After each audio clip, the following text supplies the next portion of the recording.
Thank you guys for sitting through what is a very long day. I'll try and add a little bit of levity throughout. This is a somewhat unusual lecture in this series. The reason is that I'm speaking about market design, which is my field of economics, and it's not one that's in the standard inequality scholars toolbox. It's so far from the standard inequality scholars toolbox that when I told a lot of my colleagues I was going to be giving a lecture entitled Market Design Approaches to Inequality, they asked me what the heck I was talking about. And that was a little worrisome because I already signed up to give the lecture. But I pushed ahead and I told them, so here's what I'm going to do. And often enough, I was quoting back some of their own work. They said, oh, I get it. You're talking about how market design can help address issues of inequality. Said, yeah, that's the point. OK, so with that, I at least managed to convince my colleagues that this is of relevance, and hopefully I can convince you as well. Today, there will be a talk in 3 parts. So the first thing I'm going to do is show you how market design works, how we think about the world, what sorts of problems we work on. Then I'm going to talk about one of market design's biggest successes of the last decade, which is the design of school choice mechanisms. And then finally, just to prove, a lot of the talk will be, or a lot of the series will be about school choice, just to prove that we sort of do other things as well and that there are linkages with inequality there and other things you can think about. I'll talk about 2 other applications, cadet branch matching and the design of eminent domain mechanisms. And then hopefully at the end we'll have some time to talk and learn a little bit more. Tomorrow will be a little bit of a different structure. So today's talk is mostly a survey. Tomorrow we'll take one topic that's gone on in the school choice literature, which is the design of affirmative action mechanisms. And we'll basically go from the first paper in the market design school choice literature on this topic all the way through to research that is, in brand new working papers circulated as of a month ago.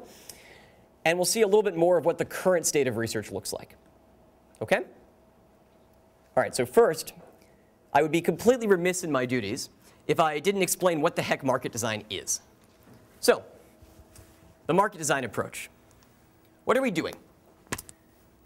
We are applying economics and game theory to redesign institutions. Either institutions where there have been market failures and you need new ones, or when there has never been an institution at all. So sometimes, some of the ones we'll see today, we're going to rebuild existing school choice systems and replace the centralized mechanism with some other mechanism that has better incentive properties.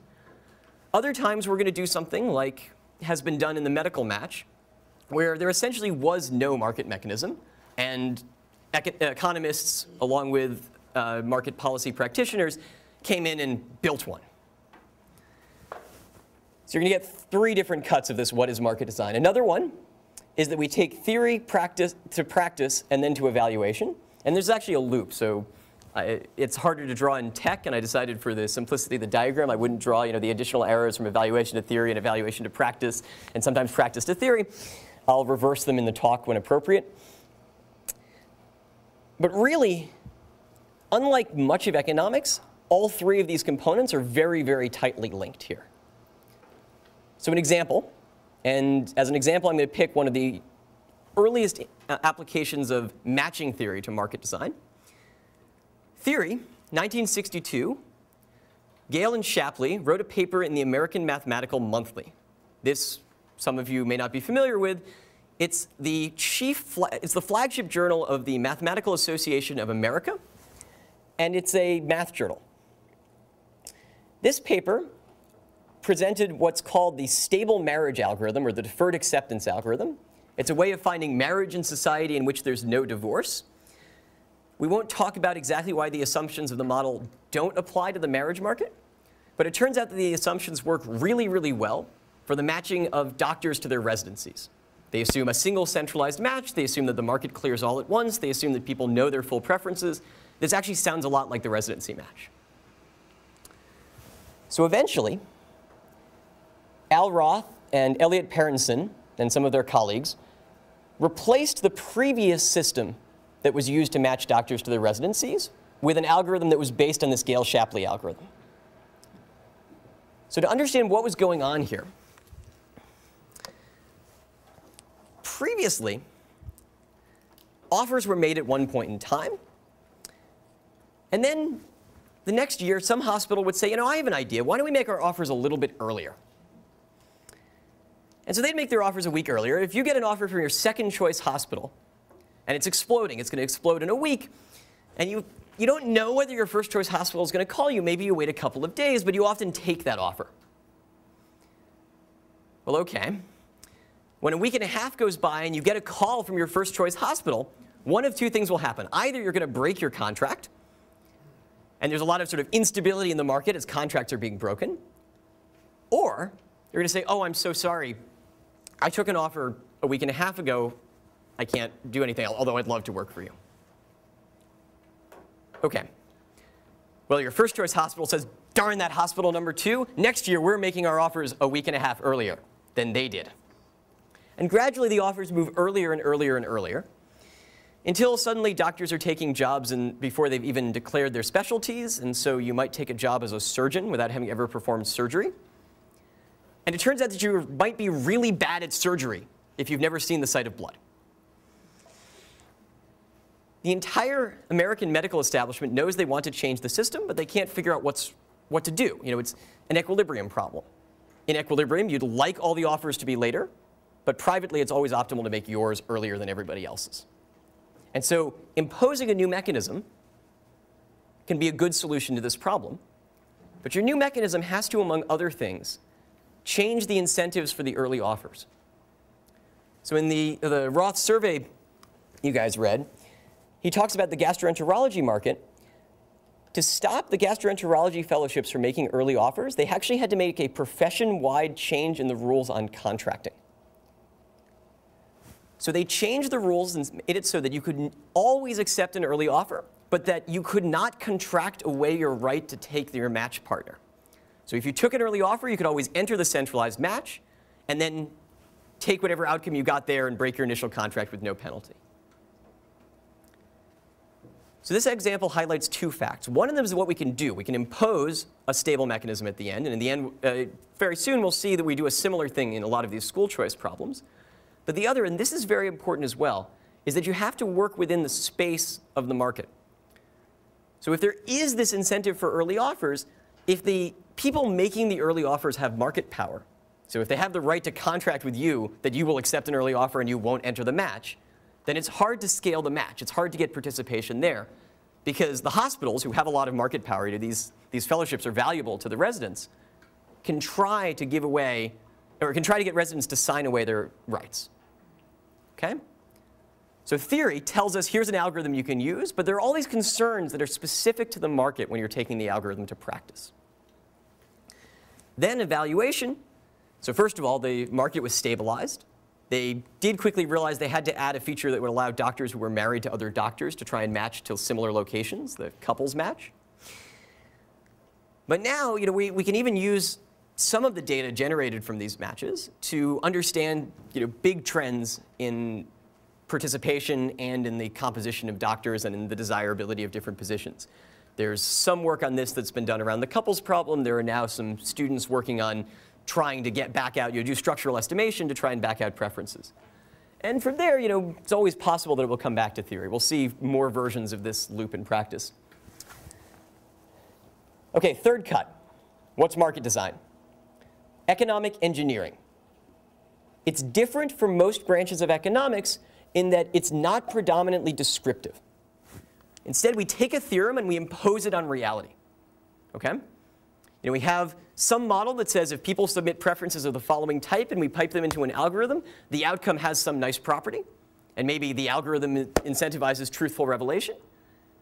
And this, you can actually do. If you have a mechanism that's strategy-proof, there's no incentive for people to game the system, you can impose it, and the amount of gaming goes down and sort of reduces to noise from people who are confused. Another thing that we do is we try and work around impossibility results. So almost every problem we talk about today will be backed by some underlying impossibility theorem that says the best thing you could imagine doing is not possible. Lots of mechanism design stops there. There are tons of negative results throughout mechanism design, but that's sort of not very good if what you want to do is actually change a real-world market. And so what we try and do is refine the criteria, get a better understanding of what we really actually want, which parts of the outcomes are more important, and then build around those. As I said, we work within existing conditions. So kidney exchange, for example, we have partially because people refuse to sell kidneys. So even if you believe that having a market for kidneys is more efficient, you can still do intermediate things that improve the efficiency of the allocation without going to a full market solution. And then finally, another bonus that sort of comes out of this, and it's often not the motivation, but it's a bonus, is that by doing things that organize the market function, you can actually get real data and learn actual things about what people in the market want.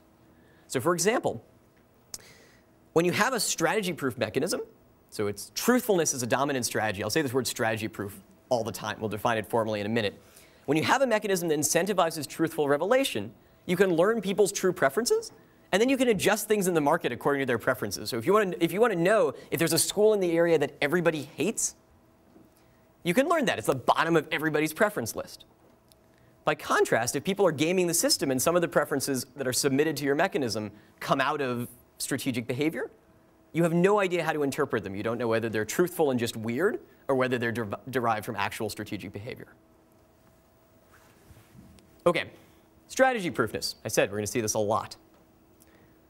So in the inequality setting, this is sort of the big one.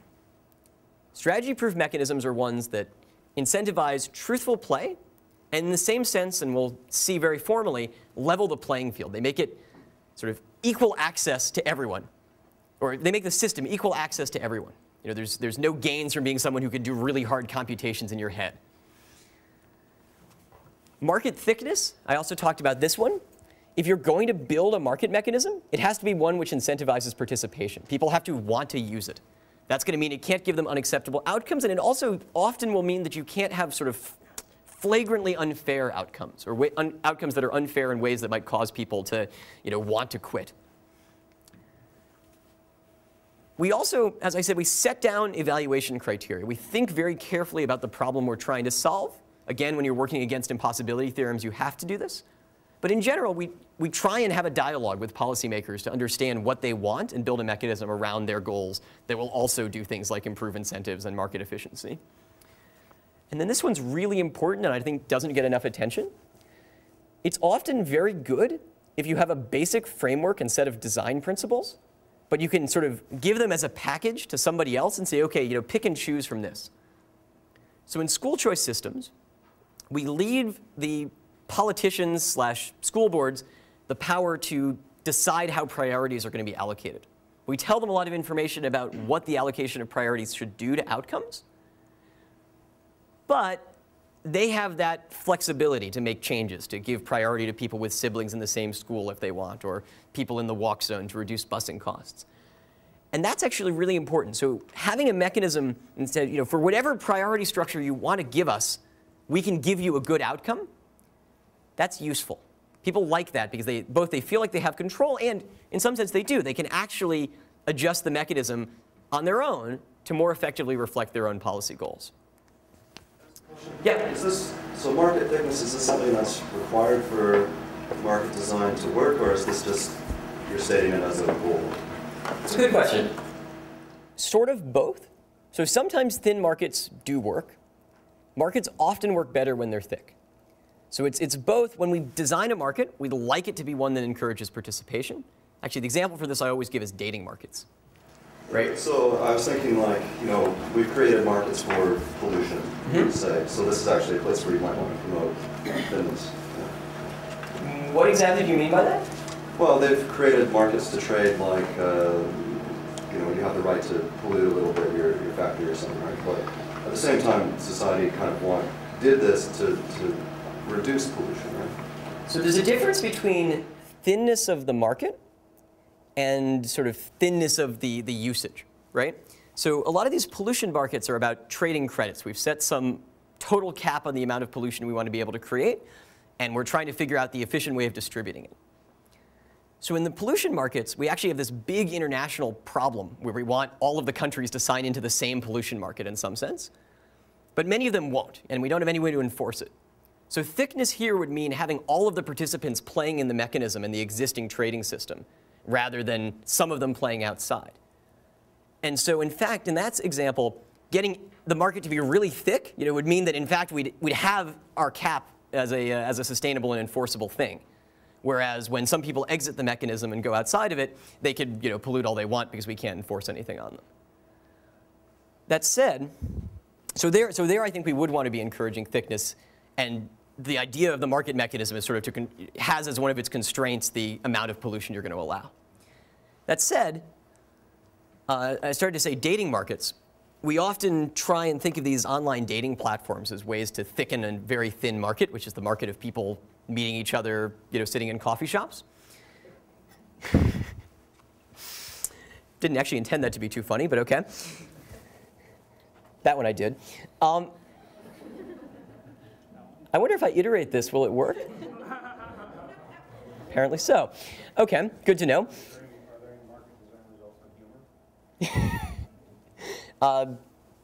Far too big for the margin of this talk to explain.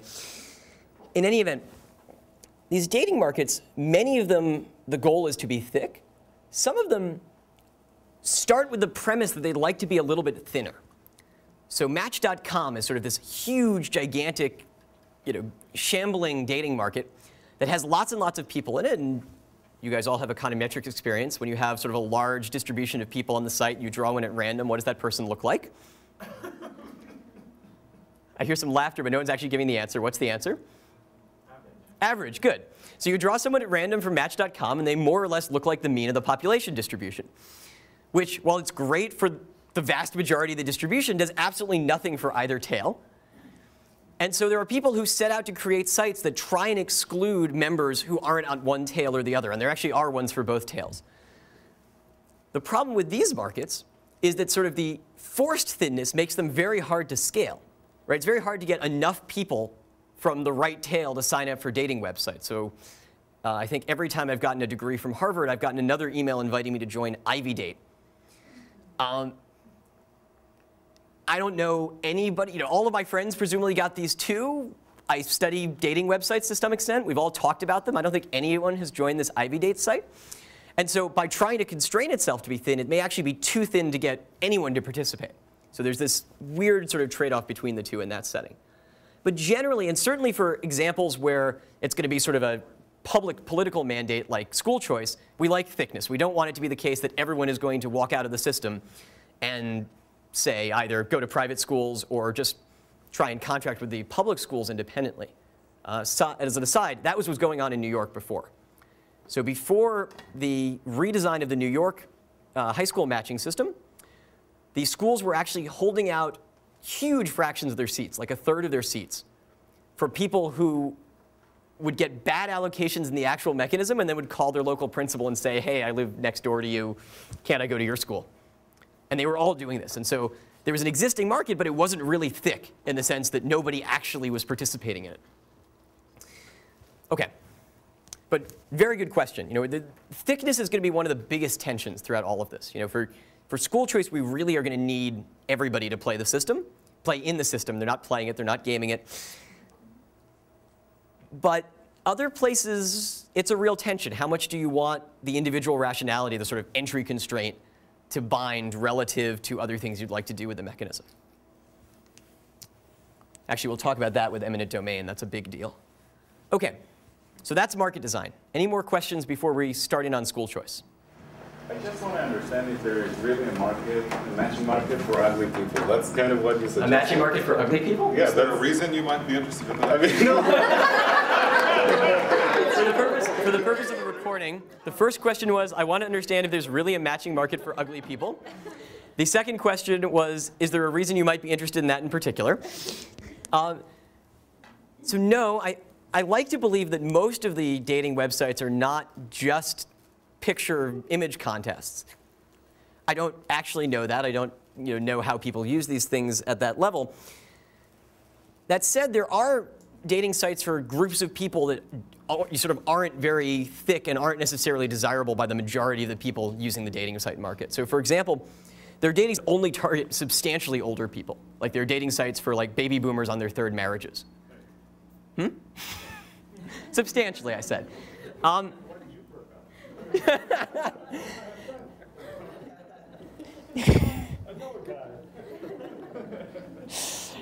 not touching the peanut gallery in that corner.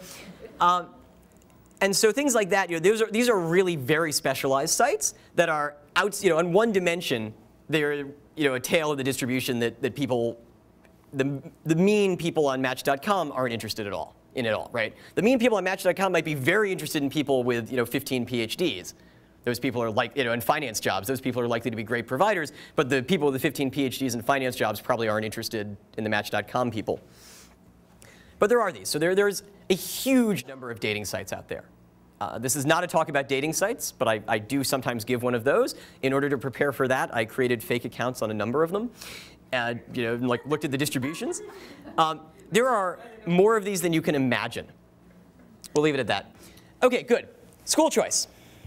Oh, sorry. Go ahead. Yes. So the examples that you've delivered so far have all been sort of elements of bilateral matching markets. But I don't know, I suppose the sense you gave about what market design was seemed like far broader, but I don't suppose if I'm writing a paper in empirical I/O and I come to some conclusion about, this is the optimal,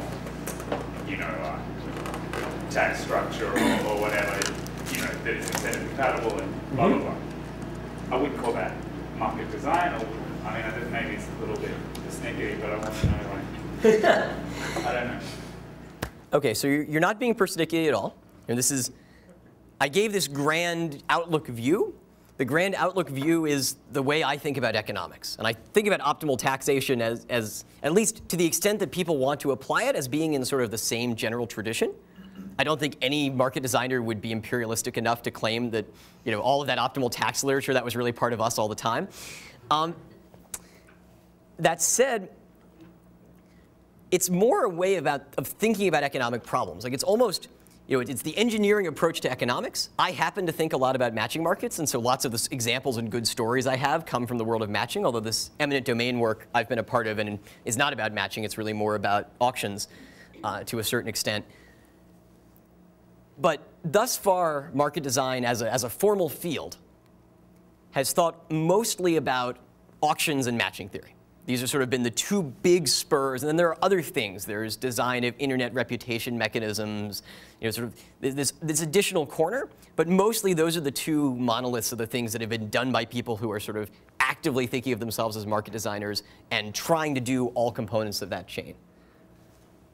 But that said, I hope you guys will think of this as a way of viewing economics, and that I'm going to present to you an example that shows you that thinking about economics in this way can be useful, and not view it as sort of, you guys should all go off and write papers on school choice. In fact, there are tons of papers that have been written on school choice, and what I'd love for someone to show us things like, that look more like taxation interacted with the market design approach.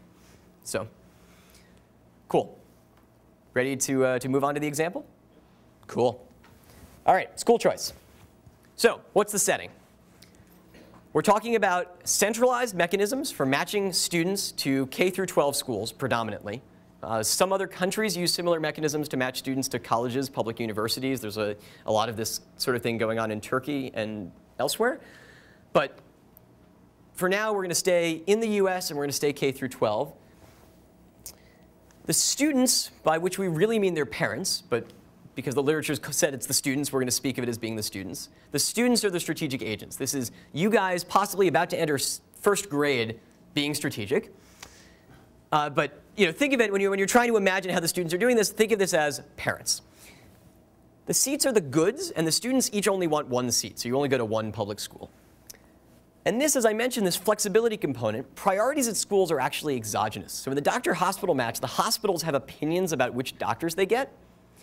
In the school choice matching, most of the time, so standard public elementary schools do not care which students they get. So long as you satisfy whatever global priority goal the school system had, they're happy. All right, some notation. I promise we won't use too much notation today, but this will just help us formalize what our actual goals are. So let's call the set of students I, the set of schools C. And every student is going to have a preference ranking over schools. So this is a single linear order. Schools, meanwhile, are going to have linear priority orders over students. So they have a ranking of students. And again, this is set by the policymakers. And each school has some total maximum capacity. So thus far, we have no quotas or anything like that. It's just the total capacity of the school. A match, simple enough. It's going to be an assignment of students to schools. We're going to require that matches actually respect capacity. So you can't match more students to a school than its capacity. Yep? How should we think about the priority ranking that schools have over students? OK, good question. I should have given this in more detail. Right. So usually, there are two big blocks. There's walk zone and non-walk zone. But the standard models all require strict preferences. And so this is this huge indifference class. The schools are different between everyone who doesn't cost more bus money and indifferent between everyone who does. Maybe with some gradation by distance, but the school systems don't even usually add that. And so what you have to do is you have to randomly tie-break all the students in the same indifference class. There are some nice theorems that sort of say these random tiebreakers are ex-ante fair in different ways. But you could, in principle, use any priority ordering if you wanted. So if the schools wanted to give everyone the highest priority if they have blonde hair, they could do that. In practice, we don't think we don't tend to run into school systems that have that as one of their criteria. Instead, it's more about walk zone, non-walk zone, or sometimes also siblings. So if you have a sibling and you're in the walk zone, if you have a sibling and you're in the non-walk zone, they let you, get additional priority for having a sibling at the school. Although some of my friends have said they'd rather have additional priority go to any other school, but that's an aside. The other thing to think about here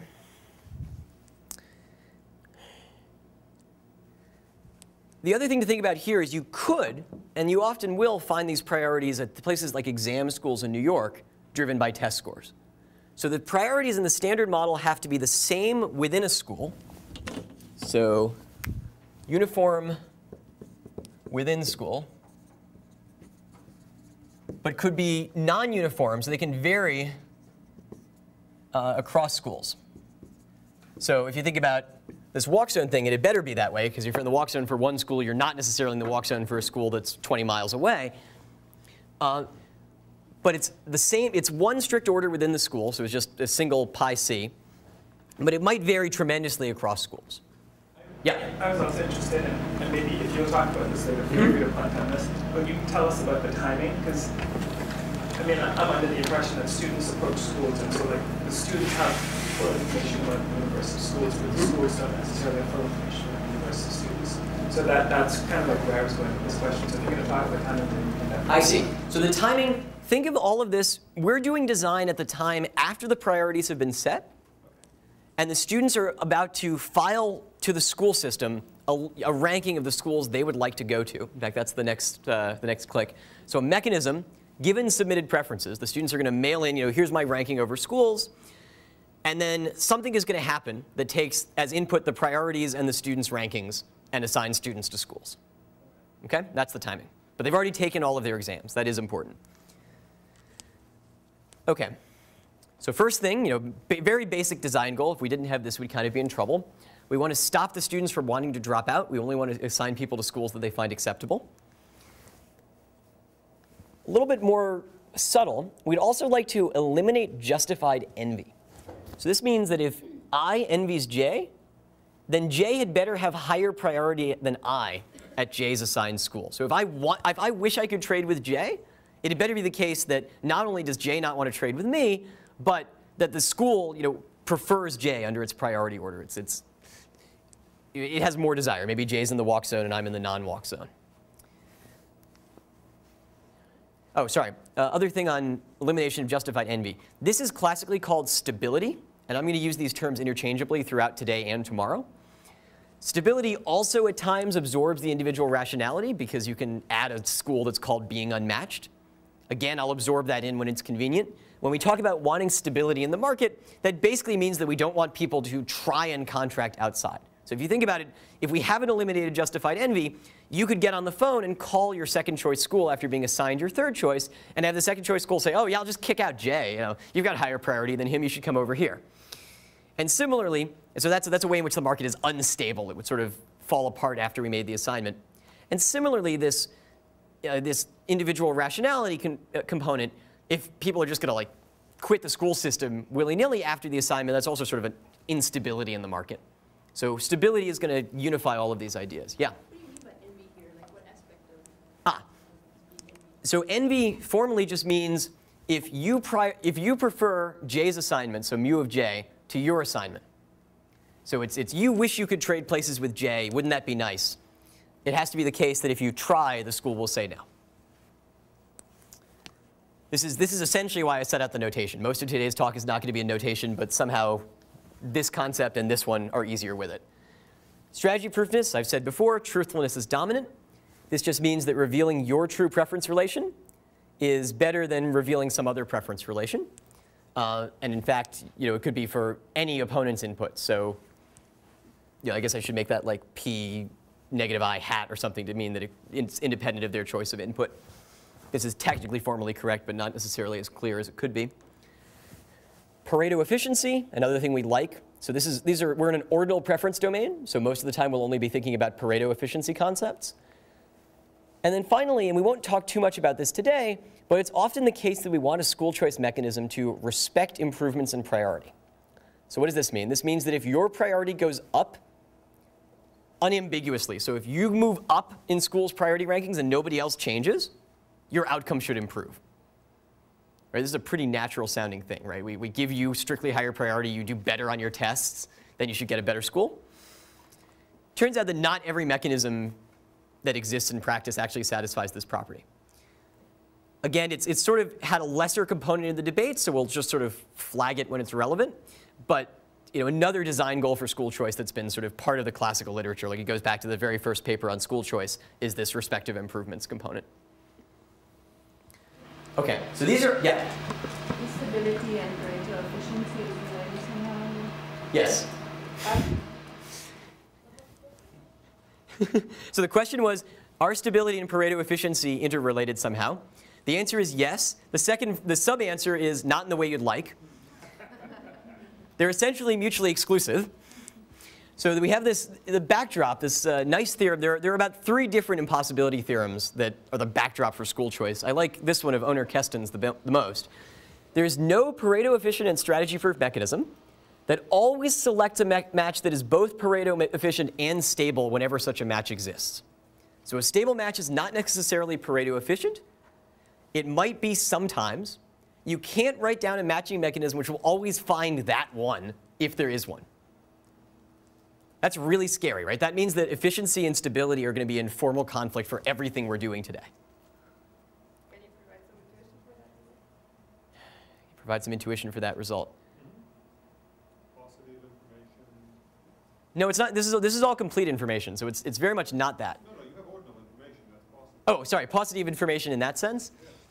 That's sense interpretation. Yeah, so that's more or less right. To give a sharper... So a sharper statement of what's going on. Well, it's a little... Let me show you the deferred acceptance, the stable matching mechanism, which is the next slide, and then I'll be able to give a slightly better answer to this question. Because it has to do with sort of... Stability rules out all blocks. This has to do with blocks that don't actually matter, if that makes any sense. OK. So how do we get stable outcomes? This is the standard answer. This is more or less the same mechanism that appeared in the Gale-Shapley 1962 paper. So we call it the student optimal stable mechanism, also deferred acceptance. Each student applies to his first choice school. And then each school tentatively holds its highest priority applicants up to capacity and rejects everyone else. So you think about this, the schools are lined up on one side of the room. Everyone walks over and proposes to their favorite school. The schools collect their best bundle and reject everyone else. Now, if you live in most school districts, one school just got tons and tons of proposals and had to make tons of rejections. Well, now everyone's been rejected, who's been rejected goes and proposes to their second choice. So that's the next step. So anyone who's not currently being held applies to his or her most preferred school. And then again, the schools hold their best quotas number of acceptable students. OK, so there are finitely many schools in most school districts.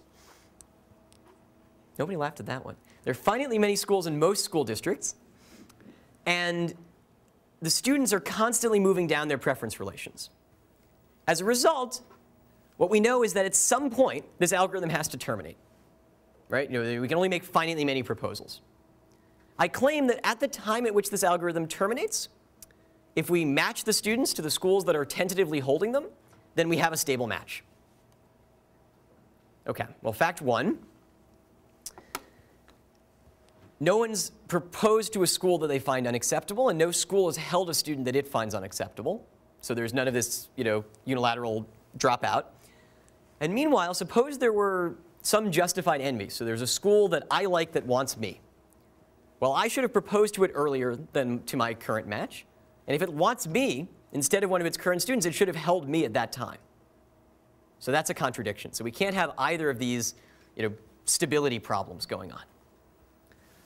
Strategy proofness comes a little bit more difficultly, but it comes out of the structure of stable outcomes. It turns out that sort of there's alignment of interests, and there's a unique best for students stable outcome. That's why it's called the student optimal stable outcome. Yes? Oh. And so this alignment of interests guarantees that it's optimal for students to reveal their preferences truthfully. The impossibility theorem had better tell us that this isn't Pareto efficient. The question was, what's going on with Pareto efficiency?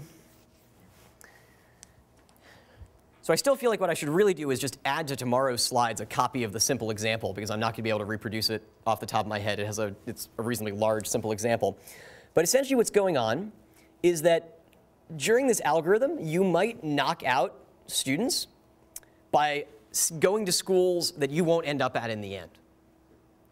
And that's where the inefficiencies are coming from. So like, you'll essentially prevent potential Pareto trades by blocking a match and then leaving the school and going somewhere else. So you block a match at a place you'll eventually get kicked out of, and then later the person who goes there, you know, could trade with the person who you kicked out. So it's like, let me see if I can draw a diagram.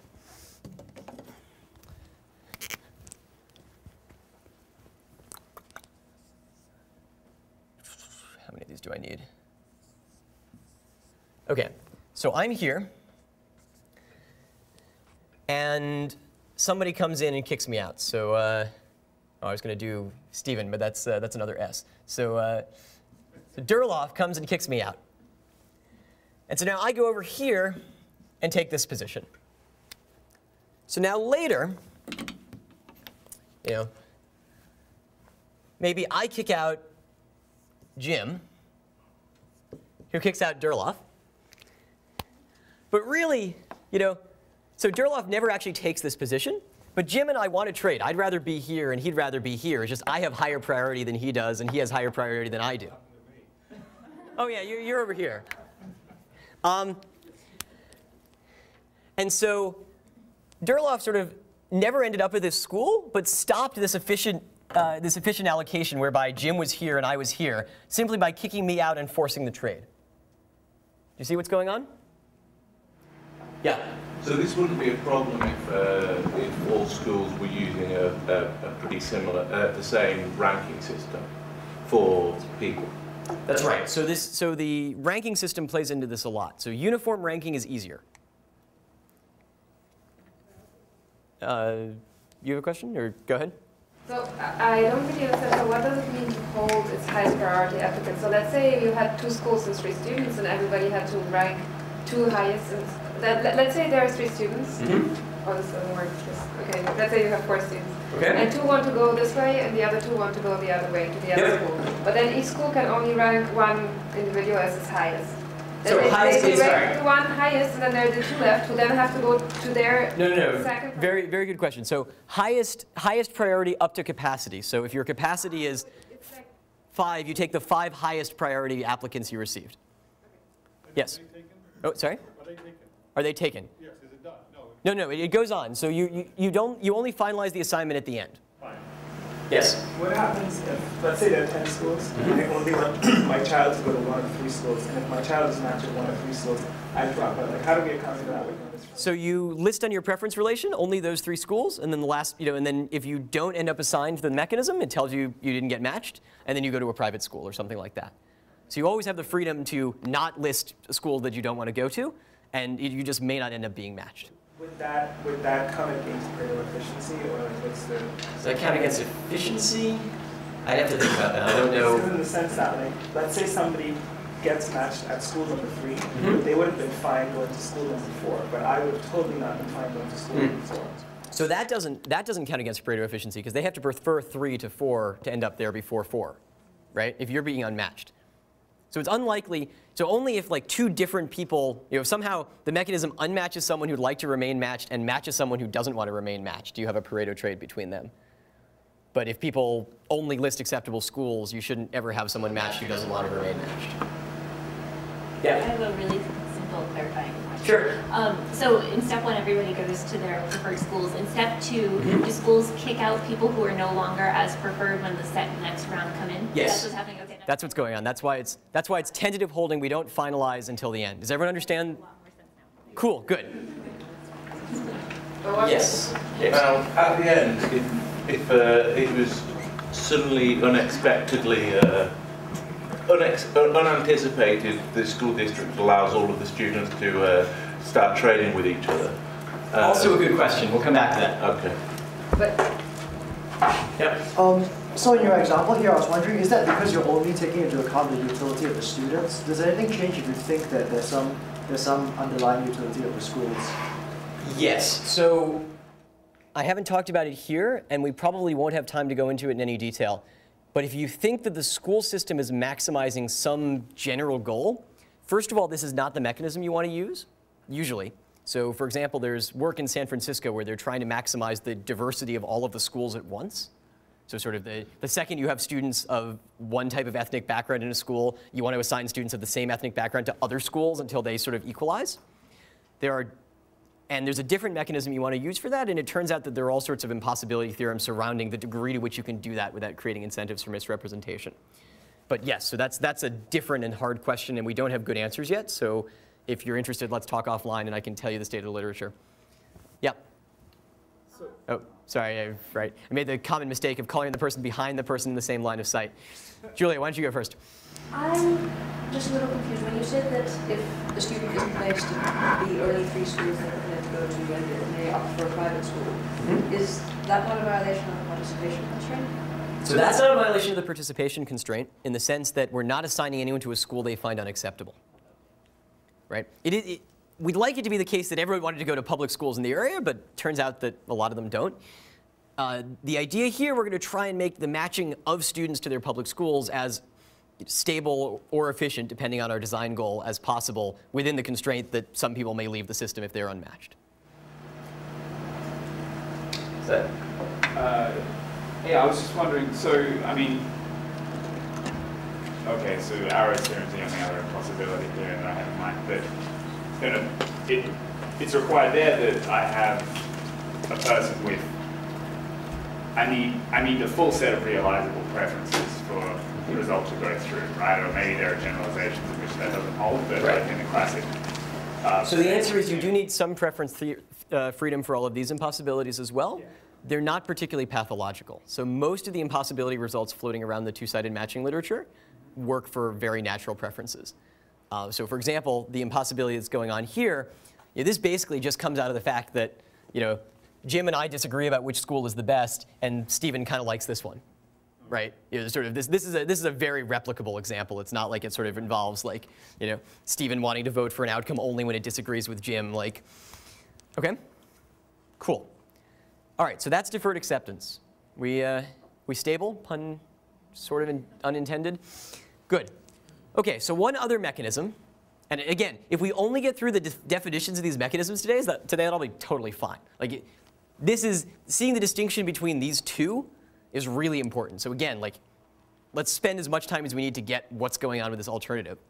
So this is called the Boston mechanism. The reason for this is that it's been used in Boston school choice and was up until pretty recently. Each student applies to his first choice school. And now, remember last time we had this holding. So we had this discussion here whether they finalize the assignments then. Now we do. So each school actually accepts its highest priority applicants up to capacity and rejects everybody else. Okay, big distinction. So now we iterate, every not yet accepted student applies to his next choice, and again, the school accepts its higher priority applicant. So by contrast, this mechanism is Pareto efficient, but it's neither stable nor strategy proof. So strategy proofness, that's the one that's going to matter here. Why isn't this mechanism strategy proof? Well, Go ahead. What was it? Well, if you're better than all the people who have as their first choice your second choice, but you're not better than all the people who have your first choice as their first choice, you Yep. want to pick your second choice. Right. So what Elizabeth said is that if there's a lot of competition, a lot of people are going to beat you out for your first choice, but you're better than all the people who want your second choice first, you should list your second choice first. Does everybody see that? Okay. That's exactly what's wrong with this mechanism. And in fact, when run, it generally has the property that, your fifth choice is the highest choice that's free if you don't get your listed first choice. So meanwhile, despite this, it's extraordinarily popular in practice. So why do politicians like this mechanism and often come up with it on their own? Freedom? Simple, okay. But what's particularly good about this mechanism? What can you put on the front of the paper? Oh, lots of students get their first choice. Right. So if everyone plays the strategy correctly, everyone's going to get their first choice. Because you're all going to rank as your first choice the school you get in equilibrium. And in fact, that's what happens. So when you use the Boston mechanism, lots and lots and lots of people get their first choice, and it looks great. Well, except what's going on? So the schools have to tell you. The school systems actually tell you that these first choices, sort of a little bit of an issue. So in the Boston Public Schools manual, the thing that explains how the mechanism works, in 2004 it said, for a better choice of your first choice school, consider choosing less popular schools. What? So Boston is telling the parents that they need to strategize. Okay, well, the St. Petersburg Times figured out even before then. So make a realistic, informed selection of the school you list as your first choice. It's the cleanest shot you will get at a school, but if you aim too high, you might miss. Why? They can explain the strategy. Because you fall in line behind everyone who wanted your second choice school as their first choice. Okay. Well, so this is all over the St. Petersburg News. They were using this mechanism as well. This mechanism was extremely widespread. It was actually the most used school choice mechanism in the world. Okay, well, how about the Boston parents? Well, it turns out that the West Zone Parents Group, this is like a particular parents union, got together and jointly collected the data they needed to strategize optimally. Our school choice strategy is to find a school you like that is undersubscribed and put it as a top choice, or find a school that you like that is popular and put it as a first choice, and find a school that's less popular as a safe second choice. And again, to optimize your strategy, you need information about what applications other people are filing and what previous application numbers were. And they collected all of this and had meetings. Sounds a little bad. Right? Like, people are figuring out how to strategize against this mechanism. You guys figured it out in 20 seconds. You might think that the random population wouldn't figure it out and you could just sort of run it and you'd get true data. But in fact, not so much. Can you talk a bit about, going back to the first mechanism, of the cost involved in terms of like everybody postulating and then the withholding? Because in a sense, there's kind of like an efficiency loss. And say if I'm somebody who has like a low threshold for like hassle factors or something like that, do I get screwed in the first mechanism? Sorry, I should have been more clear about this. All of these mechanisms are just, you should think of as algorithms. There's a computer in the school system that runs it. So you don't actually actively apply to any school. You hand them a preference list, and they just run this algorithm, and it takes under a minute.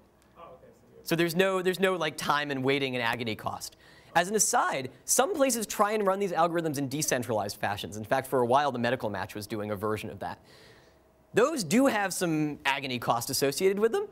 But I still think the outcomes would be much better than under Boston, even once you account for that sort of time waiting. Do you have a question as well? Yeah, I have a question. I still don't really get why the first strategy was strategy proof. So for example, if I'm, like, let's say there's 3 types of schools, the best, the middle, and the worst. Mm-hmm. And I'm kind of a middle type guy. So I apply to the middle one, and I'm helped because they think I might be good, but then for some reason more people apply to the better school than the better school can take, and then those guys get to the middle school, but then they kind of get me out there, and then, okay, then I just move down, or I can kick out the next person. Is that how it works? Yes. So I don't move like to a private, but I would move to the third. That's my question. You move to whatever the next thing on your preference list is. So if you so if you prefer the third, the low quality school to the private school, you move to that. Once you're out, if you're then rejected, you go. Right. It's not like you then quit. You can come back and repropose. Okay. There's been enough question about this. I should go back and make sure we really have this deferred acceptance thing carefully. All right. So everyone applies to their first choice schools. The schools hold. They're sort of tentatively accepting, but not actually accepting their best collection of students with respect to priorities. Then reject everyone else, and everyone who's been rejected reapplies to their second choice school, assuming they have a second acceptable school. Okay? And then again, the schools hold their best acceptable set. Some people they'd held the first time might be rejected now because some really desirable student might have gone and come back and applied to you now after being rejected from his first choice. And so at every stage, everyone who's been rejected proposes again if they want to. Okay? Cool. And then we only finalize the matches at the end. Sorry. Yeah. Can you explain again why strategy proofness is a really important thing? Yes. That's the next slide here. Okay. Sorry. Yeah. Before we so it's the stability. Okay. So. You said it's not stable, the Boston mechanism. Yeah. Sorry, what's the question? You said the Boston mechanism is not stable. Correct. Which implies, if I remember correctly, that I would like to exchange, if I'm in that system, it's possible that I want to exchange places with Stephen. Correct. And the school that has taken Stephen will take you instead. Right, so you might always want to exchange with someone. Yeah. It's okay. Got it? Okay. And he obviously doesn't want to exchange with me. It's correct. Right. Okay. That's what the greater efficiency is. Right. Okay. Yes. That's why I was getting Personal. Yeah.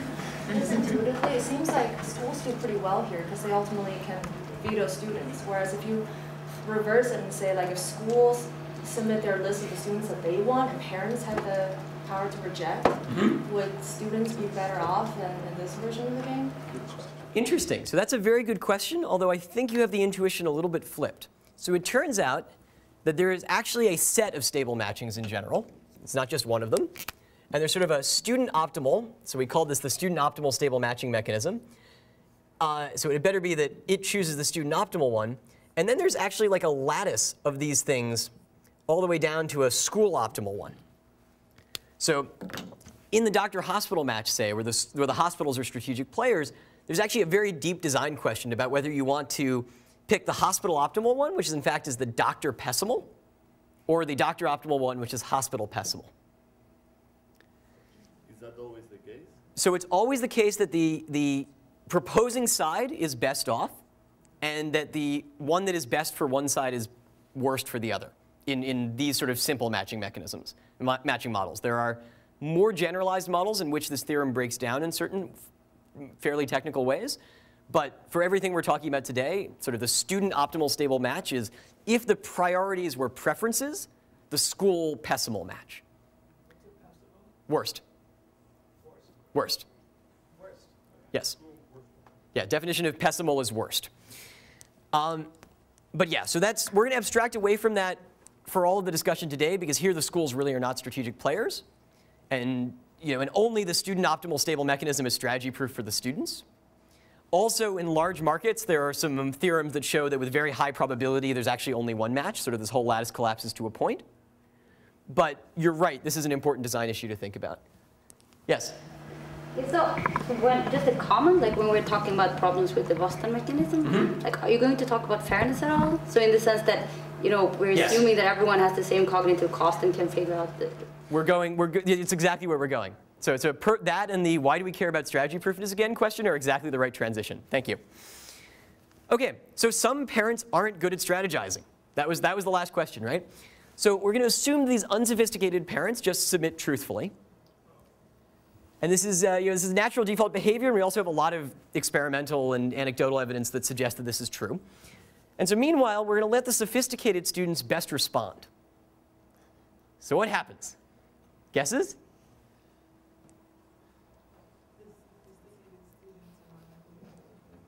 Yeah. So the sophisticated students are substantially more likely to get what they want. So Parag Pathak and Typhoon Sunmez have this great paper. It's the only other one I strongly suggested you guys read ex ante, so hopefully most of you have glanced at it. It says, under the Boston mechanism in equilibrium, the sincere students are basically losing their priorities to the sophisticated students. The ones who play the optimal strategy are just stealing schools from the sincere students. And moreover, the sophisticated students never lose priority to each other. So best responding allows you to react to the people around you. And this might cause some chaos in the sincere students' allocations, because they might get priority at the expense of other sincere students. Meanwhile, there's some coordination required. There are multiple equilibria, and so the sophisticates need to coordinate their equilibria, but assuming they manage to do that, then they actually prefer the outcome under Boston to the outcome under the student optimal stable mechanism. So they're not just gaining relative to the performance of the sincere students, but they're actually gaining relative to other other systems with better incentives. Did you have a question? Maybe. Mm-hmm. Okay, I might have an answer. I'm thinking about, like, if I don't get my first choice, is that really considered like winning? I mean, I may get my second or third choice. I know we're thinking, oh, if I don't want to go to any of these other schools, I'm just not going to put them on my list. So, but if I'm putting down my second choice as my first choice because there's going to be a lot of competition, right, I really would rather go to this other school. Yep. Yeah. So we're not going to talk about it today, although it has a bullet point on one of these slides that's coming up that says, look, there are two different ways your first and second choice could differ, right? This is 1 and this is 2, or this is 1 and this is 2. It's like one of these ophthalmologist appointments. 1, 2, 1, 2. The marginal cost of sending this guy to his second in terms of efficiency is pretty low. The marginal cost in this guy is really high. We'd like this guy to go to the second choice school, assuming they have the same actual schools, just different marginal utility losses. Turns out that there's some evidence that, at least in very specific stylized models, Boston can sort of incentivize, this guy's more likely to go to end up in the second choice school. So there is some way in which, when you bring in cardinal information, there might be a little bit of value to Boston. But I tend to think, and we've mostly decided that that's eclipsed by the fact that the sophisticates are doing a really good job at the expense of all of the sincere students. A bunch bunch We'll start in. Just remind you that there's a question on the table, and it's a good point because you just mentioned cardinal information. Yep. You haven't talked about any interpersonal. Well, you have implicitly in interpersonal discussion. So, what is behind the results? In other words, is there a paucity of information? So, remember that? The possibility of that?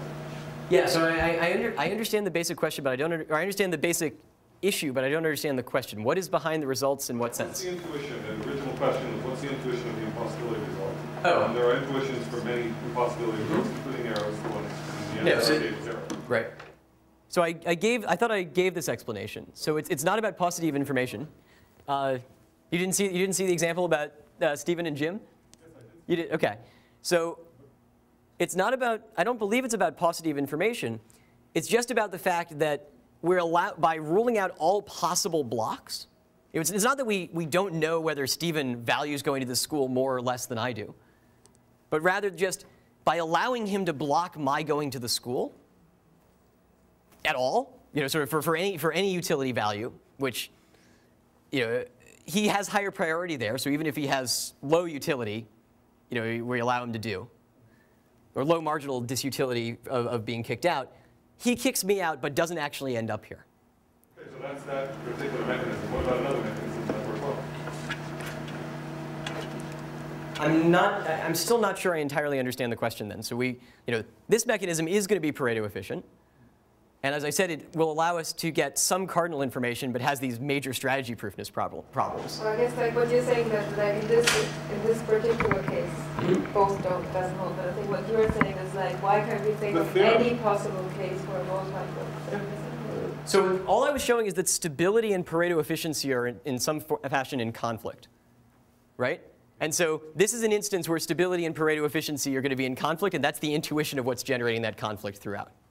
Even in the impossibility result, this is what does it. Yeah, this is, I can't claim it's the only thing that does it, but this is one example of something that does it in the context of the impossibility, that underlies the impossibility result. Yes? So if I had perfectly comparable, cardinal data, information on all of this, and I had yeah, so even if you had cardinal data, you would still have this problem. And I optimized, and so would I be able to get to a social ranking or something that would be a way of implementing things that would be better and stable? So when you have cardinal data, stability, stable outcomes generally are efficient.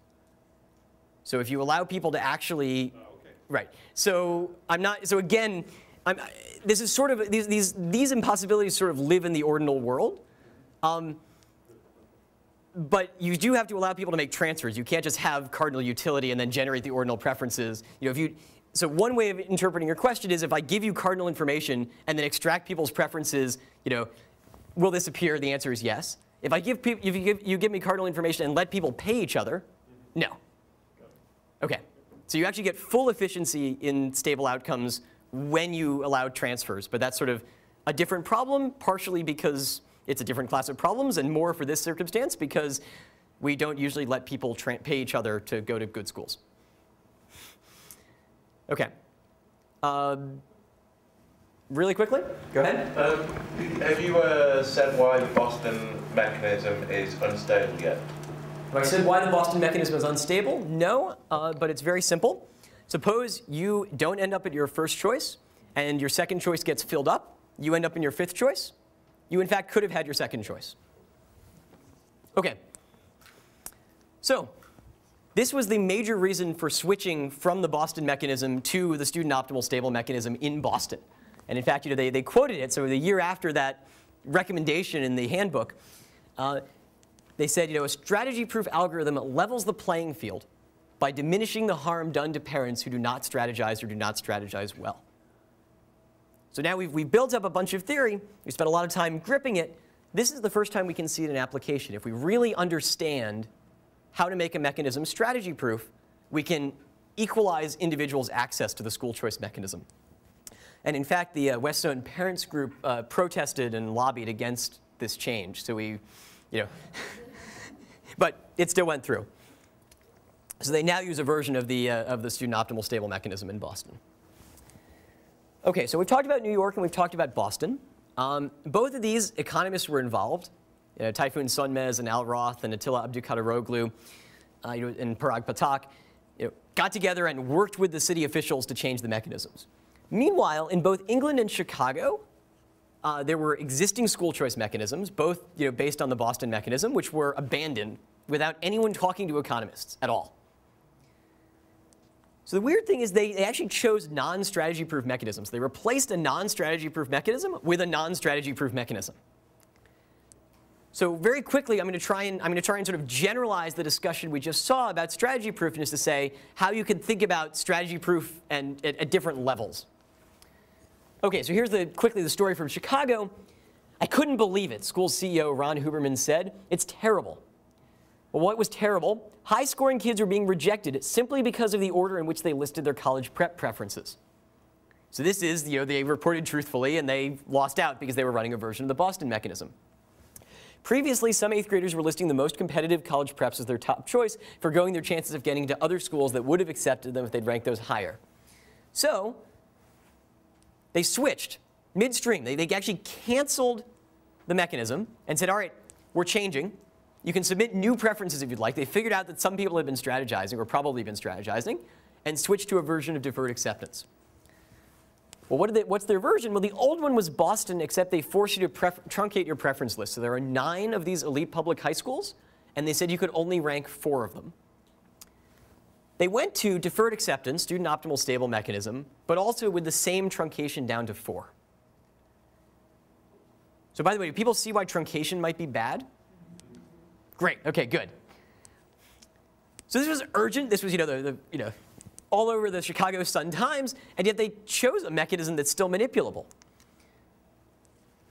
So we're going to go through this very quickly, and I'm not actually going to talk through the formalism too much because the formalism is not that important if you're for this purpose. If you're interested in it in more detail, go look at this paper. It's Padak Sonmez. It's forthcoming in the AER.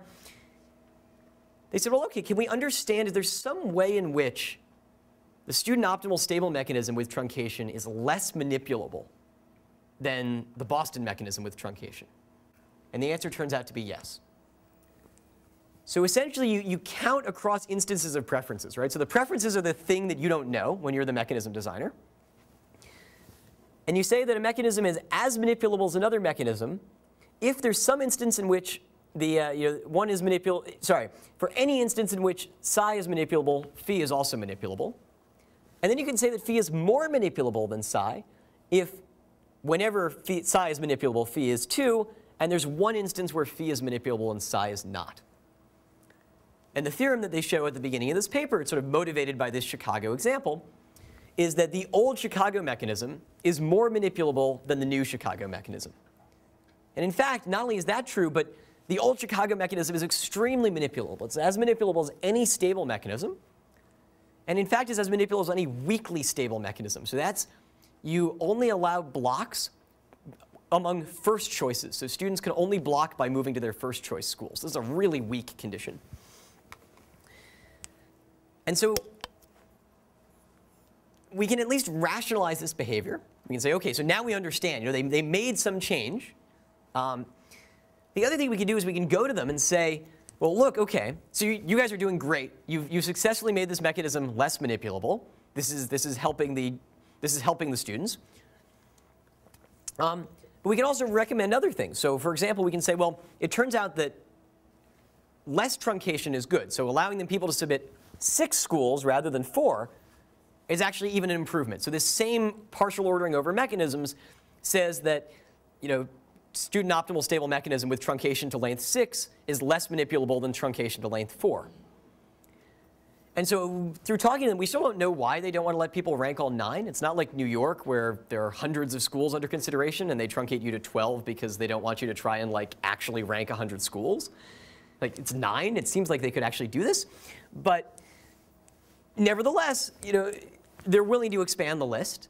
And we can understand and rationalize and think about as market designers, again, moving within constraints. Right? So for some reason they want to do this, we can give them intelligent information that tells them which direction is the right direction to move. OK, so let's see. We talked about this. We talked about requiring truncation is still suboptimal. Last thing, so I mentioned just now that New York truncates you to 12. They also do the same thing in England. So there are lots of different school districts in England. It turns out that a lot of them use the Boston mechanism. But when they noticed that the Boston mechanism had this strategization problem, they didn't just switch. They actually outlawed it. So the Boston mechanism is now illegal. In fact, the whole class it comes from, they're called the first preference first mechanisms, are now illegal in England.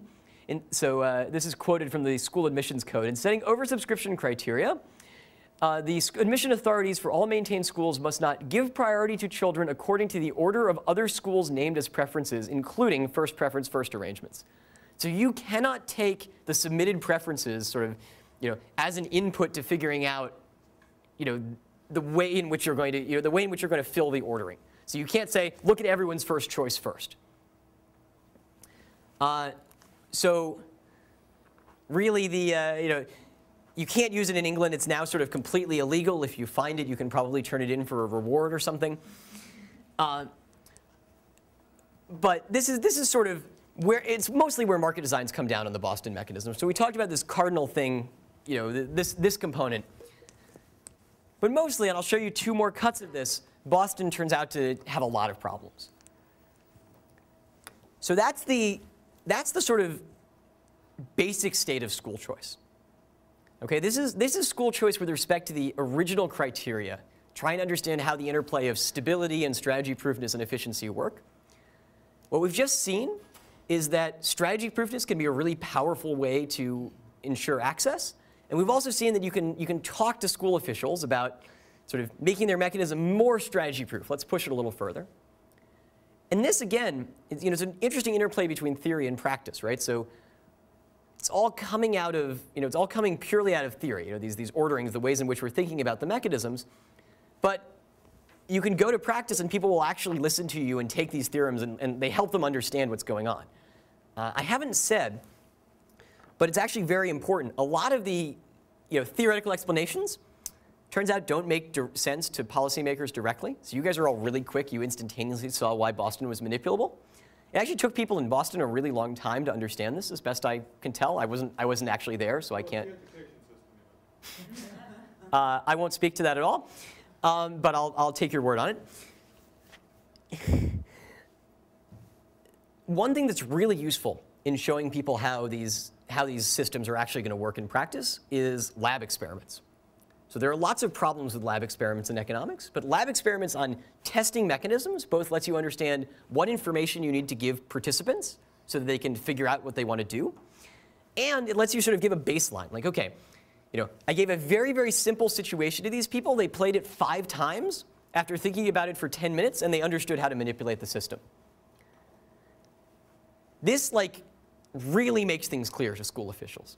Moreover, when you're talking about both Boston and New York, everyone in New York says, oh, Boston is nothing like New York. We have different schools. We're a different school system. And Boston says, no. We're nothing like New York. New York is, has many more schools than we do. They're talking about high school. We're talking about elementary school. When you say, the lab is a clean setting. It's a setting where sort of everything is, all of the, mishigas that surround the actual school matching programs is stripped out, and it's just the mechanism. Being able to see how people behave in that environment actually makes people wake up a lot. And they're like, oh, wow, OK, maybe people actually are manipulating. And then they'll go and look at their own data and say, wow, yeah, it kind of looks, how odd is it that really bad school is a lot of people's first choice? OK. So that's the sort of early part of the school choice debate. And it's, in some sense, it's what everyone agrees on. There are other things you might want school choice programs to do. And so we're very quickly going to go through a couple examples of that. So first of them, we might want schools to incentivize improvement.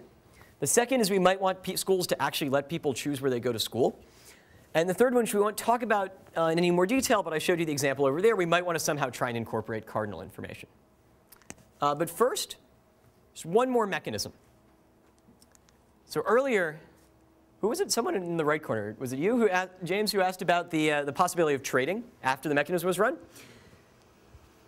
So that's another thing you might want to do. So there's a third school choice mechanism called top trading cycles. And in this mechanism, what you do is you say that everyone's endowed with their neighborhood school. You can always go to your neighborhood school. And now you let people trade. They all point at their favorite school, and you look for cycles. And if you find a cycle, you rotate it, assign the students, and then pull them out. And you say, OK, here's the remaindered market. Again, point, rotate, pull. This is just the formalization of that. It literally says that. You see, there's the repeat step 1 part. This is Pareto efficient and strategy proof. It's not stable in general. You can see where the Pareto efficiency is coming from because we're basically making a lot of Pareto trades. To answer your question, there's also been a discussion of this thing called stable improvement cycles, which starts with a stable mechanism and then runs sort of a top trading cycles like round at the end. The problem with that mechanism is that it's not strategy proof. So if you give people an opportunity to trade after they've been assigned, now they have an incentive to grab the most valuable endowment. So everyone applies to the top school because they know lots of other people want it. But OK. Meanwhile, top trading cycles, although it's recently been used in New Orleans and possibly San Francisco. I was not involved. Some other market designers did some work with San Francisco's public schools that at the very last minute they backed out of because they were worried that we might use their data to write papers suggesting that their schools were bad. I think it was in LA, some newspapers, some journalists used the Freedom of Information Act to request a lot of data about how teachers' students were performing, and then were able to run regressions showing that 2 classrooms right next to each other, one was increasing their students' test scores by a huge fraction, no one was dropping them by 2 grade levels. And the principals were fielding phone calls. So why is my school in the room on the right, not the room on the left? I don't understand. Or my students, sorry, in the room on the right, not the room on the left. And that happened just as they were about to start launching this, the actual implementation phase of a top trading cycles-based design for San Francisco. And San Francisco, as I understand it, sort of called the market designers they were working with and said, so sorry, we're just a little curious. Do we understand correctly that in principle you guys could do this sort of study with the data we've been planning to give you? I mean, yeah, in principle, that's probably right. These are we're academics. We're completely honest about this sort of thing. I said, yeah, that's what we thought. Thanks. And then, the next day, they decided they were going to take their school choice program entirely internal and not let us see anything. But we do know that this is being used in New Orleans, and we think it's being used in San Francisco. We don't know. The reason this was originally proposed as one of the replacements for the Boston mechanism. As Typhoon tells the story, the reason they didn't use it in Boston was that the Boston people were first of all very excited to use something that looked like the medical match, because everyone knows the medical match works. So they wanted something that looked like something they understood, even if it wasn't necessarily optimal. And incidentally, the reason it wasn't optimal is that the Boston the mechanism they now use in Boston, the student optimal stable mechanism, assumes two-sidedness, where in fact, really it's a one-sided market, and this is like how you trade in a one-sided market. The other thing is they didn't like the idea of students trading. It kind of sounds bad if you're the students who live in good school districts are like trading their schools with other people. And in a second, we'll see that it actually kind of looks bad in some formal way as well. But OK, so this is the third mechanism under consideration. It's cropped up in different parts of the school choice debate. It hasn't been applied as widely as the others, but it's also very important and I think quite useful. Yeah? I'm where I missed something. Yep. My preferences are over the other kids in the school. So Stephen's just asked a very good question, which is, what happens if you have preferences over other people in the school? Who you care about your colleagues? This is a very hard problem.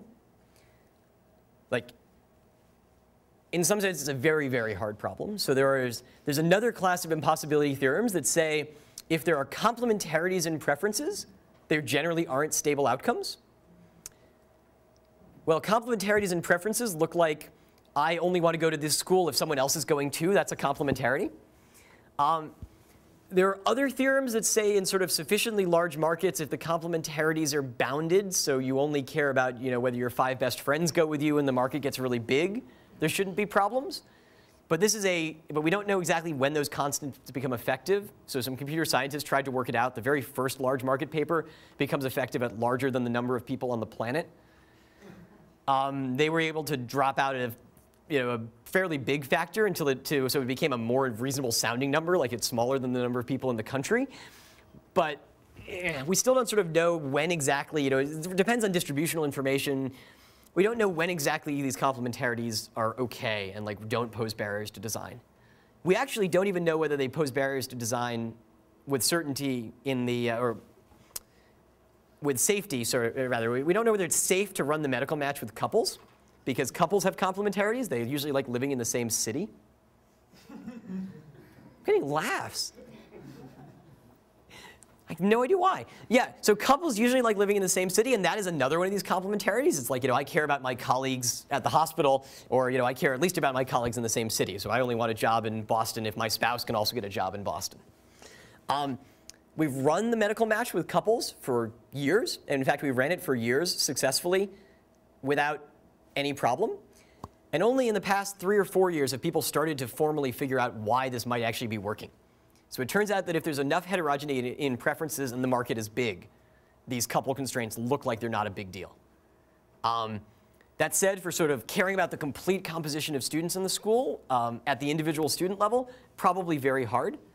There's a paper by Echenique and Yenmez, Games in Economic Behavior, 2007, I think, which shows that there's in fact an algorithm you can write down that will find all stable matches if they exist when students care about their colleagues at the school. But in general, they may not exist, so you can run this algorithm for a really long time and it can spit out no answer. Yeah, is there work that has to do with types? So to steal Peter's thunder, suppose that my concern, my preferences are with the racial compositions. Yep. Yeah. So it's not individuals per se, but attributes of the population. Then you're in better shape. I know about the paper that's going to be, so again, we only know things in large markets, but sort of we have things that resemble limit results that progress there. It's sort of say in a sufficiently large finite market, you should get to this continuum economy feature. The answer is yes, you're OK in sufficiently large markets. The paper has not yet been circulated, but I've seen an advanced copy of it. I can't claim to have checked the proofs, but it I think you're okay. But again, this is all extremely recent. So almost all of the work that's been able to push this frontier has been in the last 2.5, 3 years. Yes? This is a related question. If you're living in a kind of a racially segregated community or a community where there are a lot of people like you, and then they've got the walkers versus non-walkers as part of the selection process, then it's just perpetuating what's, right? So I mean, so I guess something. That's going to be this part. Okay. Yes, you're correct. so finish it because I want to give you credit for it. No, I think it was just related to Stephen's point. I mean, I think you could just see how you could end up being with types like yourself if you wanted to be. Correct. And in fact, you might not even have a choice. So that's going to be the, hence the choice, quote unquote.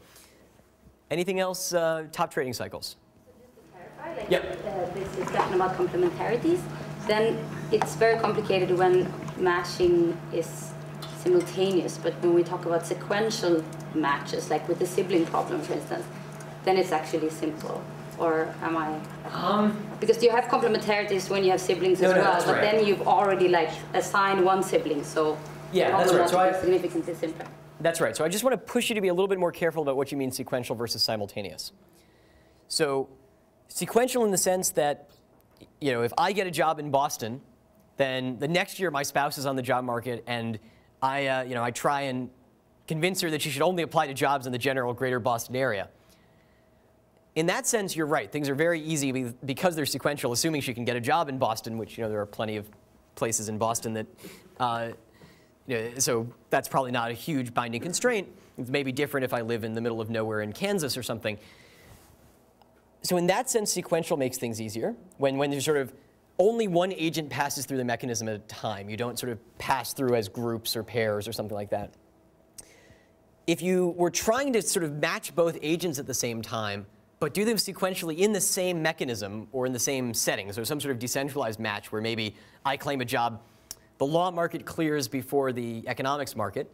So if any of you have significant others who are in the law, who are going to be law professors and going on the market the same year as you, it actually might be, you know, more difficult if this were really one centralized market to negotiate jobs at the same time, because the law offers are coming in after you filed your applications in economics and you're trying to stall them.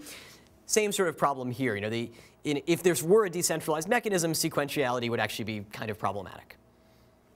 But again, you're right. So for centralized mechanisms, we just want to sort of clear each agent once, and if we can write down preferences and priorities for those individuals, we're good. OK. So Chicago, oh, sorry, I haven't quite gone there yet. So if we implement choice among public schools, we should be able to unlock the value of competition in the educational marketplace. Schools should compete for students. School choice will induce schools to educate, to be responsive, to be efficient, and to innovate. This is one of the other reasons that school choice has been pitched. Does it work? Well, we say that a mechanism respects improvement of school quality if when students rank the school higher, the school obtains a better set of students. So if you're a school, do you have an incentive to improve yourself? Answer, not too well. In general, with respect to your priority order. So if the priorities are, say, based on test scores, this means if you improve yourself, do you get students with higher scores? That's a lot of the places where they're talking about school competition, that's what they're talking about. So are the better students flowing to the schools that make themselves better, and thus, you know, for the sake of retaining happy teachers and whatever, the schools want to make themselves better off. There is some sort of utility production function assumption outside in the corner there. It can also just be more schools, and that's a little bit more general, because in a lot of these settings, the schools don't really have real preferences. It's stuff like walk zones, and siblings, but it can mean you actually fill your roster, and so your school doesn't shrink. Yeah, that part I understood the quality thing was worrying, because I visualize white academies as filling their definition of school quality, which I don't think one should. White academies. I mean, one of the worries, obviously, about the schools is they define curricula or norms, et cetera, that can create, be segregating. No, that's right. So Stephen raises a good point that's sort of outside the scope of what this literature has thought about before. And very generally, I was going to touch on this as an open question that you guys should all be thinking about when we wrap school choice, but I'll do it now. We don't actually have a clue what these school choice mechanisms are doing to outcomes. We have a pretty good sense of what they're doing to like assignment outcomes. We know like how they've changed where the students are going. But we don't have a clue whether that makes the students actually, better in the world, whether we're accidentally sorting people into schools in some weird way that's hurting all of them. We don't think so. If you think back to this Patak-Sonmez, the first example of leveling the playing field, we tend to believe that these mechanisms are enabling the students who are disadvantaged to go to better schools. But we actually, we don't have an empirical understanding of what's happened. If you're interested in thinking about this, Patak and a lot of his colleagues at MIT have built an institution that's basically about trying to collect this data and really understand it. But that's right. So if you think that, schools might have preferences that are not socially optimal, then you might think school competition is bad because they compete to get students, maybe who are all exactly like their teachers or something, and then there's very little aggregate knowledge. There's no diversity or something like that. Yes? Just looking at the aggregate data, do you see any differences in terms of school level outcomes, around the discontinuity when, let's say, Boston dropped one system and adopted another system? That's a... Because you should be able to, yeah, there should be a visible discontinuity of some sort. I have not actually had access to any of this data myself, so I can't speak to it. My understanding from Parag is that the answer is yes. But I've not actually looked at the data myself because the licensing rules, looking at things like preference data is actually very, very, very touchy. And so you need to be closely connected to the system to be able to work with it. And they haven't produced any documents coming out of it yet. So I don't know exactly the state of the work. But my understanding is the answer is yes. So it's certainly known that lots of people changed their submitted preferences. And in the Chicago case, when they changed midstream, lots of people wrote in with new preferences. So there, at least, we saw people had been strategizing. I don't actually know what it did to the outcome. I don't know whether anyone has the original data other than Chicago itself. But it should be there. However, you can ask, for a sufficiently large market. So so to come back really quickly, no stable mechanism respects improvements of school quality, and neither do Boston or top trading cycles. But you can ask, for a sufficiently large market, can they? Well, what's going on? Why don't these mechanisms respect school quality? I'm going to show you this because it's going to come up repeatedly, improvements of school quality. Well, here's what happens. So I have my first choice and my third choice, school Scott. And meanwhile, over here is, school Durloff, and it has my second choice. Okay. Well, the reason it has my second choice is because he would rather go to school Durloff. Suppose I improve myself. I add, a new swimming pool, and my second choice is like, oh wow, that's so awesome. I totally want to move to school Scott. Okay. Well, now he's just freed up a position at school Durloff. And my first choice actually would rather go over here, and he moves. So now by getting my second choice, by improving myself in the eyes of the second choice, I've actually lost my first choice. Does everyone see how that can happen? Yep. Well, so sorry, I've made an assumption that he prefers school Durloff. He's afraid of pools, exactly. Oh, no. So that assumes there's some change with the pool. Maybe he really wants to study social interactions, but Durloff's already got a bunch of students, and so he's going to come and study market design with me instead. The second I steal one of Durloff's students, he's like, oh great, I can finally go and study social interactions, and moves over there. Okay? And so there's this sort of iterating process where by bringing people to my school, I can free up slots at other schools, and then people might leave me to go to those other schools. This is the problem with trying to respect improvements of quality with stable matches in small markets. So this is right. This is under priority. No, legitimate question. So I've just represented this, making it sound like Stephen and I care about who's going to our schools. This is under but almost all of our discussion we've been talking about priorities. Here you want to think about students scored by test scores, and the schools have some. Maybe they're New York exam schools where they actually really specifically do care about the test scores, or maybe they have just some sort of general sense that if they get high-scoring students, then they're doing better. So all the schools have the same priority order, which is just driven by test scores. But do they get more from the government or something if they're test scores? Yeah, they might get more from the government. They might just have happier teachers, which means that they have fewer days of substitute teachers coming in. There's some external utility production structure that says they want high-scoring students. And so, Because I know that the JK, at least in California, they can't pay the teacher based on performance. correct. That's often true. So I was thinking that they just don't. Oh, but so it's, even if you can't pay teachers as a function of student performance or student quality, or partially because you can't separate out input from output quality, teachers like having smart students, right? You know, many teachers would rather teach at a school where all the students are coming into class every day prepared and ready to learn than coming in once every 5 days and drugged up, right? Those are two obviously very extreme points of the spectrum, but okay. Yeah. So earlier we mentioned that a lot of the impossibility theorem problems reduce as people become more homogeneous in their preferences, either over institutions or over students. Mm-hmm. Now that they've introduced like the Gale-Shapley mechanism over in Boston, yep. And you've got actual data on people's preferences, how uniform are people's preferences looking? So, I mean, how big a problem are the impossibility theorems given people's observed preferences? So, that one also I can't speak to directly because I haven't seen the Boston data. I have seen the Chicago data, and there's a lot of heterogeneity. And we'll see simulations done based on the Chicago data tomorrow. Yes? So you have data on before and after? Before it was So no, I do not have the before Chicago data. Parag might, but I'm not sure. I'm not certain. I have the after Chicago data, which we use for a very specific simulation. Okay. So approximately respecting improvement. So this weird thing, note that what has to happen for this to be an issue is by freeing up a slot at school D, it has to be that some guy from me wants to go over to Stephen's school, right? This is very unlikely to happen if there's a large market with very heterogeneous preferences. It's pretty unlikely that my first choice student actually has as his first choice Stephen's school. It's probably something over here that hasn't been affected at all by this change. And as a result, stable mechanisms do approximately respect improvements of school quality. So in a large enough market, the probability that improving your quality can hurt you is pretty low. Meanwhile, Boston and top trading cycles do not.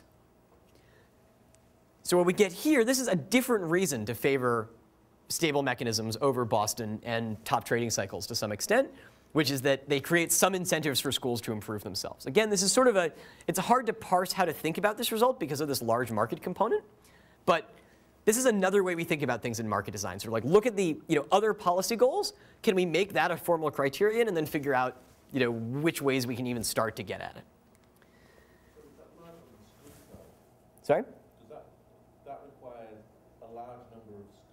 No, a large number of students relative to the number of schools. And more generally, and this is something you guys can think about again, those of you who play with market design from time to time, which I hope some at least of you will, we don't really understand how these interventions change long-term incentives of the long-term players. Right? Schools are long-term players. They don't leave the market every year, whereas the students sort of only go through the market once. And we don't, we haven't yet hit a point in the theory where we really understand what's going on, much less have any way to empirically estimate the actual effects. Okay, last thing about school choice for the day. So school choice advocates, as we said, argue that school choice should convince schools to improve themselves. Even more, the school choice advocates seem to suggest, for some strange reason, that school choice programs should actually enable choice of some form. Sound sensible? I'm seeing some nods. Good. Okay, so we're at Chicago. I have to mention Milton Friedman. The Friedman Foundation for Educational Choice, well, don't have to mention Milton Friedman, but he's touched pretty much everything in economics, and so as a result, he comes up here as well. He was one of the earliest advocates of school choice and said, the point of school choice, this is if you go to About School Choice on the Friedman Foundation website, they describe it as a common sense idea that gives all parents the power and freedom to choose their child's education. And in fact, the next sentence is while encouraging healthy competition among schools. So they even, on one line, rank the choice aspect as being more important than the competition aspect. So that justifies my even more statement here, right? So a very, very recent paper suggests that some of these school choice mechanisms don't actually allow any choice whatsoever. So this is Caterina Caslamiglia and Antonio Morales, and I hope I didn't pronounce either of those two names too incorrectly. So they set up a very specific stylized model. So they have a couple of major assumptions. So first, large market. It has to be sort of a continuum-sized market, but that's not the biting assumption. Neighborhood priority. This is pretty important. So they assume that everyone has a neighborhood school, and the neighborhood schools sort of exactly hold as many students as live in their neighborhood. So there are exactly as many students as schools, and your neighborhood school, you can always go to if nobody else comes to your neighborhood. Okay? And then, this is really important. So there's agreement as to the worst school. So this gets to the question earlier about, what happens if there's a really bad neighborhood? Are people going to be able to get out? Well, it turns out, again, under these assumptions, neither the student optimal stable mechanism nor the Boston mechanism allow anybody out of the bad neighborhood. So they all end up with everybody going to their neighborhood school. That's kind of bad, right? So sort of no choice in school choice. Top trading cycles, meanwhile, by the way, does let people out. Except what happens is all the kids in the bad neighborhood stay in the bad neighborhood, and the kids in the good neighborhood just trade around. So that doesn't look too good either. And another natural fix, so a great way to solve this problem. So what's the actual problem? What's going wrong? Well, so this large market assumption encodes a full support assumption on test scores. So some kids in the bad neighborhood score OK on tests, right? They don't all have the lowest scores. Well, now, suppose I have, good neighborhood 1 and good neighborhood 2 in the bad neighborhood. If I have some students who live in good neighborhood 1 and I send them to good neighborhood 2, then I'd better also be sending some, there's some good neighborhood at least that I'm sending some students from the bad neighborhood to. Because if there's some test score that can get you into good neighborhood 2 from good neighborhood 1, there's got to be at least like one bad student who achieved that score. And everyone agrees the bad neighborhood's the worst, so that bad student would much rather go to good neighborhood 2, even if it's is second to last choice. Well, OK. But I assume that the neighborhoods were sort of exactly equal to the number of students living in, had capacities equal to the number of students living in the neighborhood. Well, that means there's got to be some student from the good neighborhood going to the bad neighborhood. All right, well, that's really problematic. The reason for that is that good neighborhood student has priority as neighborhood school. Right? You can always get into his neighborhood school because you have neighborhood priority. Your highest priority is the school where you live. And he'd much rather go there than the bad school because everyone just agrees that the bad school is the worst. So it must be that student, maybe he's from good neighborhood 7 up here, doesn't go to the bad neighborhood. He goes back to good neighborhood 7. And the whole thing unravels.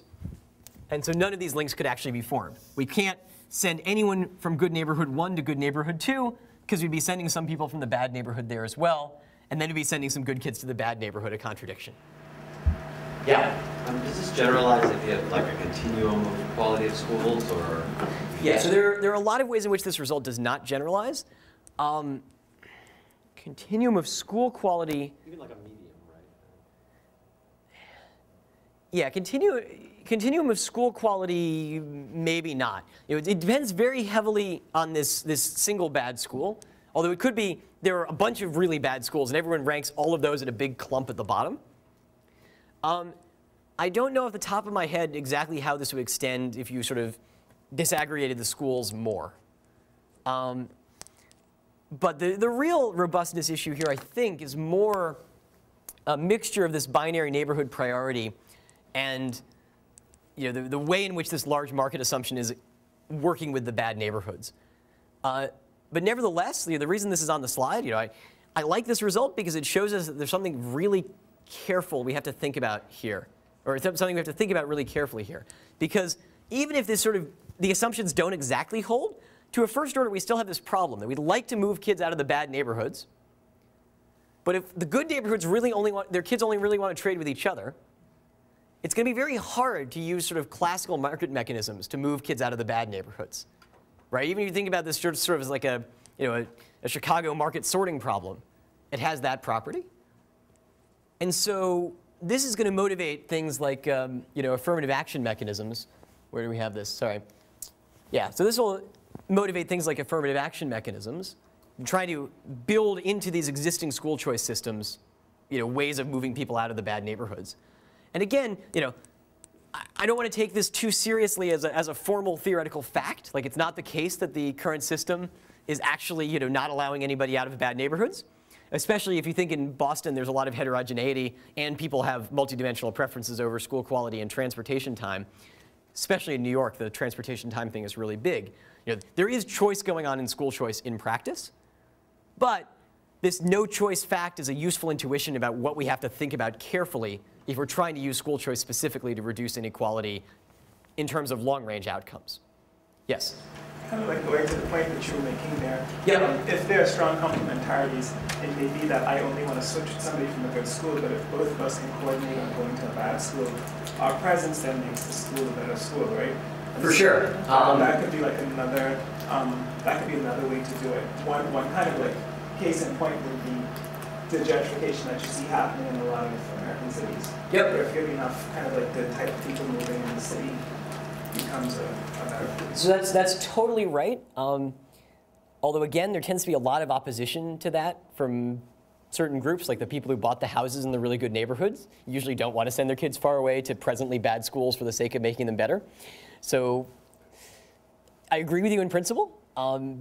And it's certainly something to think about. We don't have a good sense of, again, partially because we don't know exactly how much this is affecting long-range aggregate outcomes, and partially, I'm sure you guys have heard this week, we don't know exactly how much moving good students to bad schools helps or hurts everybody there. But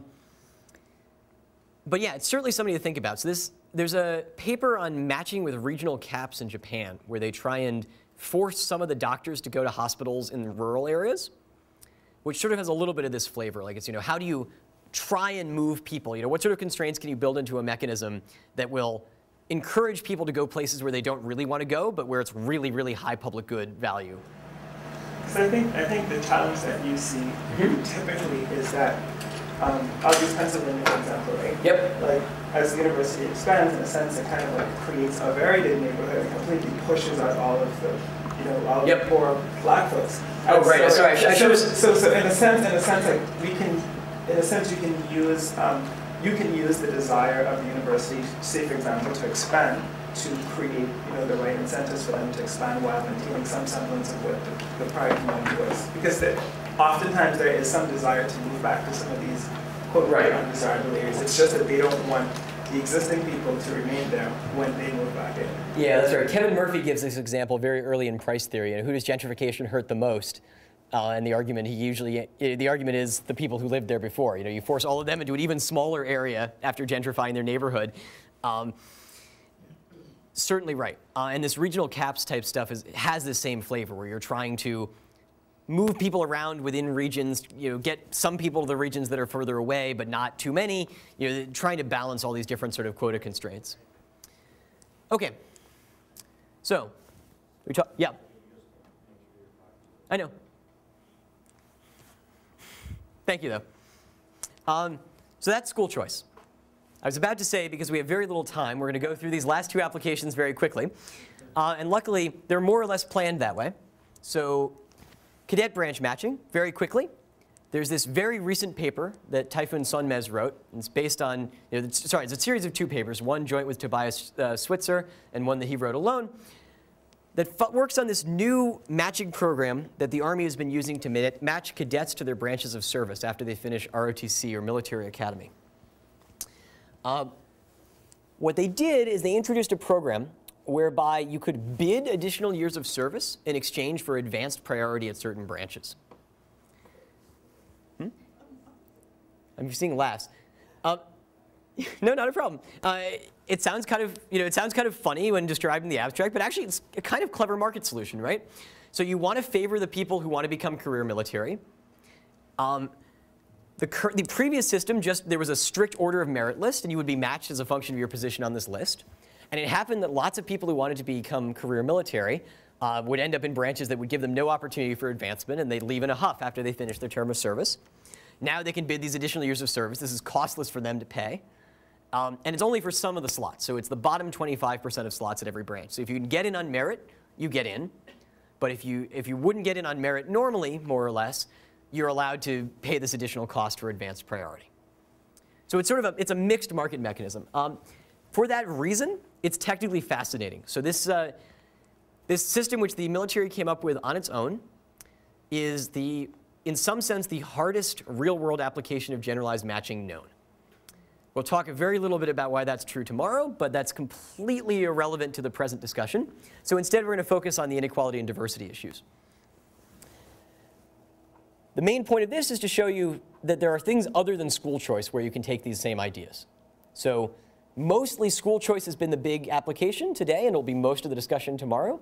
The reason for this is that market designers have worked on it a lot. There's a big literature. We have a lot of understanding about the issues that people are facing in these school choice programs. And we haven't gone out and tried to fix other inequality in many other places. Here, the military was doing that. So only about 16% of the officers were African American or Hispanic. And a lot of the reason for this is that the minorities are not ending up in the combat arms branches. To be promoted, you have to be in combat arms. And now they looked at the preference rankings, and they said, well, what's going on here? Well, 58% of white cadets submitted first choices were in combat arms. Well, only 31% of African American cadets were. That's a huge difference. But now here's a weird fact. They were running a version of deferred acceptance, more or less, except with truncation, serious truncation. So I think there are 16 branches. They only let you list, I think, 3 of them. And if you didn't get the one you listed, they assigned you to whatever they wanted. So that's a huge cost to being unassigned, right? It's not like school choice where you could just go and leave and go to a private school. This is, you're in the military, they can order you around. If you're unassigned, you get to go to the military police. To their credit, they figured out that this was a problem. So they say, on the one hand, this could be explained by minority candidates truly having different preferences. But on the other hand, they might not really prefer these other fields, but rather may reason that they don't have a high enough order of merit score to get into the field they really want. You know, if they think they're not going to get into infantry or artillery or something, they might actually list support, you know, some desk job, simply because they know they can get that using the mechanism. So the punchline of this story is a more or less happy one. It turns out that with the correct cadet optimal stable mechanism, you know, with truncation removed, you can actually solve these problems even past the technical complexities, and you can do a lot more. So Typhoon has this really good paper. I strongly recommend it. It's on the syllabus about a proposal for further redesign of the ROTC mechanism, and you know, they solve a lot of different problems the military had. Another one, you know, one of them being they don't know what the true preferences are, this finding the data. Another one, their proposal will fix, so I have this footnote, you need the right priority structure. Currently, the military has affirmative action for students who do badly on tests. I kid you not. So your ability to get into different branches coming out of ROTC, there are some slots that are reserved for students who score in the bottom 50% of the students. And you know that while taking the test. Right, and so it turns out to be possible to more or less figure out where you're scoring, you know, how likely you are to be in the bottom 50%. He's got this great screenshot in his slides, which you can find on his website, where there's a Yahoo Answers question. Here are all of my scores. You know, do you know what percentile I'm likely to be in? That, you know, was removed like the next day or whatever. And so by switching to the sort of the right market mechanism, you can also solve that problem. Because you really don't want people intentionally failing tests so that they get a better shot at being an officer. That just somehow, something about that sounds wrong. But so the punchline here is very good. So a lot of the insights we had before just sort of take into this more technically difficult environment we can use to build a strategy-proof, stable, and improvement-respecting mechanism. All right, one more example. And the reason we're talking about this one, good, we have exactly the right amount of time too, is that I wanted to show you something that's not about matching, right? I'd mentioned there are these 2 towers of market design. I mostly work in matching. There's also this work in auction theory. Here we're going to talk about eminent domain, which is related to auction theory, I claim. So there are 10 people. They own privately valued homes. I'm going to let you under the veil of ignorance. These are their values. They're actually 1 through 10, but Mr. 1 is over here, okay? All right, but veil of ignorance back down. You are now the government. You would like to buy the land and build a mall. Maybe you're a private developer. Maybe you're the government working with a private developer. Well, what can you do? Well, you only know the distribution of values. So you know that their values are distributed uniformly in this set 1 through 10, and you know therefore that the expected value is 55. So how are you going to get all of these homes? Well, first thing, you could make take it or leave it offers of 1 through 10. So you just knock on the first door, say, hi, I'll give you 1. Knock on the second door, say, would you like 2? And you make it down the line, well, Mr. 1 over here just got this crazy windfall. You offered him 10 for his home, which is he values at 1. But everyone else slammed the door in your face. The probability of this actually allowing you to aggregate the land is, of course, 10 to the negative 10th. That doesn't sound so good. But now, what if you make take it or leave it offers? So if you give almost all the surplus to the owners, so you offer everybody 8, the probability that none of the values, there's no Mr. 9 or 10 in here who have values above 8, is actually still really low. It's like around 10%. And if you have a big community, you're not building a shopping mall, you're building a highway, it's basically 0. OK, so you can just ask the owners to tell you their values. So what's the problem there? Knocking on your, excuse me, I would like to buy your house. How much do you want exactly? Right, $1 billion. Right, so you'll never be able to do it for your 90. They'll try and eat up all the surplus. And so in practice, what happens is we just take the land. So the government has the power of eminent domain.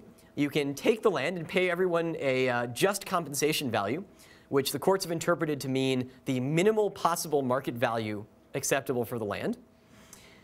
That market value is often depressed by the fact that the government is both doing the assessment and paying the compensation. So first thing they'll do is declare the land blighted, all buildings condemned, no one's allowed to live there. And they'll say, wow, you're living in a blighted area. That's terrible, but sure isn't worth much to me. Here, have your $100. And sort of none of these sound like particularly good outcomes. And this eminent domain one in particular is used all the time against people who are not very sophisticated. Right? So you could actually go to court and challenge the assessment, but that's costly and it's hard. Right? So fighting the government, in some sense, the government's own court. But meanwhile, if the government got rid of this eminent domain policy, they'd have holdout. So either they'd have individual holdouts with the self-assessment problem, or they'd have just sort of a completely legitimate holdout. There's some guy with a value too high for the take it or leave it offer. Right? The way you get around self-assessment is you make take it or leave it offers, but with very high probability, there's still someone in the development that has a high value. So in joint work with Glenn Weil, I've been thinking about how to try and build a system that promotes a fairer version of eminent domain using auction theory. So just very, very quickly, the buyer is going to have a private value for the plot. The sellers have private value for the land. Mechanism as a transaction procedure, the only thing that's interesting about this model is we have shares. We claim that it's easier to measure relative values than absolute values. So the government can go over and look at these farms and say, your farm is twice as big as the other. The aggregate pie, you get 2/3, your neighbor gets 1/3. That's the share. These, the closer they are to the true share, so the closer they are to the actual true share of the value, the better the protection of the sellers is going to be. So in fact, if they're perfect, no seller will ever end up giving up his or her land for less than his value. If there's some noise, then you might disenfranchise people a little bit, but not nearly as much as the current system. The ideal, you'd like mechanisms that are fully efficient, so you capture all gains from trade. Individually rational, that's again as it was before. No seller wants to walk out. So here, eminent domain is coercive. We can force the sellers to participate. You'd love them to voluntarily enter the mechanism. We'd also like it to be budget balanced. Unfortunately, as before, there's a major impossibility theorem. So Maleth and Postlethwaite have a very annoying but very good paper that says that these are all in conflict. Actually, they should already sound like they're in conflict from an earlier result of Meyerson and Satterthwaite. So fully efficient sounds bad. So if there's a buyer negotiating with a bunch of sellers, you might pretend that the sellers have somehow pooled their resources and values, and there's a buyer negotiating with a single seller that has a big value. Well, Meyerson and Satterthwaite said you already can't get full efficiency if there's some uncertainty. So full efficiency is going to be stuck. Maleth and Postlethwaite show that if the market grows large, the probability of any trade goes to 0. So for any individually rational and self-financing mechanism, there's no trade. So it's sort of like an extreme Meyerson-Satterthwaite theorem. What Glenn and I show in our concordance paper, and we're not going to have any time to go into what the actual mechanisms are, but I'll very quickly show you what we can achieve, is we can find mechanisms that have dominant strategy truthfulness, so strategy-proof mechanisms, or very close to strategy-proof to trade off for other features. Bilaterally efficient, so as efficient as bilateral trade. So they capture all the efficiency you could get under Meyerson-Satterthwaite from a bargain between the buyer and a single aggregate seller representing the entire community. Have some partial individual rationality conditions. So the first, and this is the important one, is what we call approximate individual rationality. You're never forced to sell for less than your share of the of the offers that would be accepted if you weren't there. So if we imputed a new value of the aggregate plot by removing you and estimating the value of your land from other buyers or from other sellers' reports, that gives us some new value that doesn't depend on your report. You always get your share of that value. So in particular, if we know the relative shares perfectly, removing you and then re-updating with respect to everybody else's shares spits out exactly your value number as your share. There's also a collective individual rationality. We never force the community to sell for less than its aggregate value. And then self-financing. Budget balance is hard. There are impossibility theorems on this as well, but we can at least guarantee that the market maker doesn't have to make any transfers in. The government could, I suppose, pay people for starting an eminent domain action, but doesn't have to. And I think selling an auction mechanism to the government as here's how you should do eminent domain when they currently have the power to just take things, you want to make it as easy for them to stomach as possible. Yep. Can you say a bit more about where these shares come from? Yes.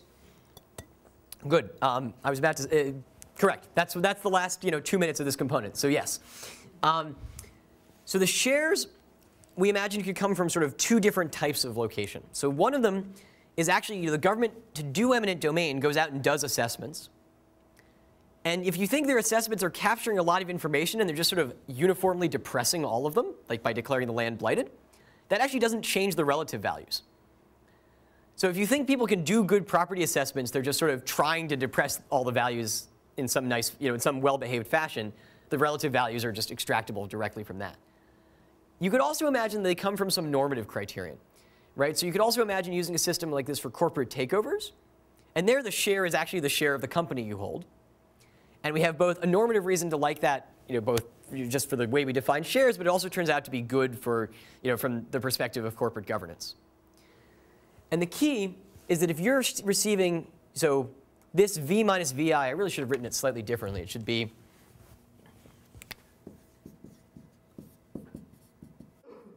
this. So this is the best estimate of the total of your impression of the value of everything, the whole plot, without your information. So everyone else's value minus yours, updated by everyone else's share, or upweighted by everyone else's share.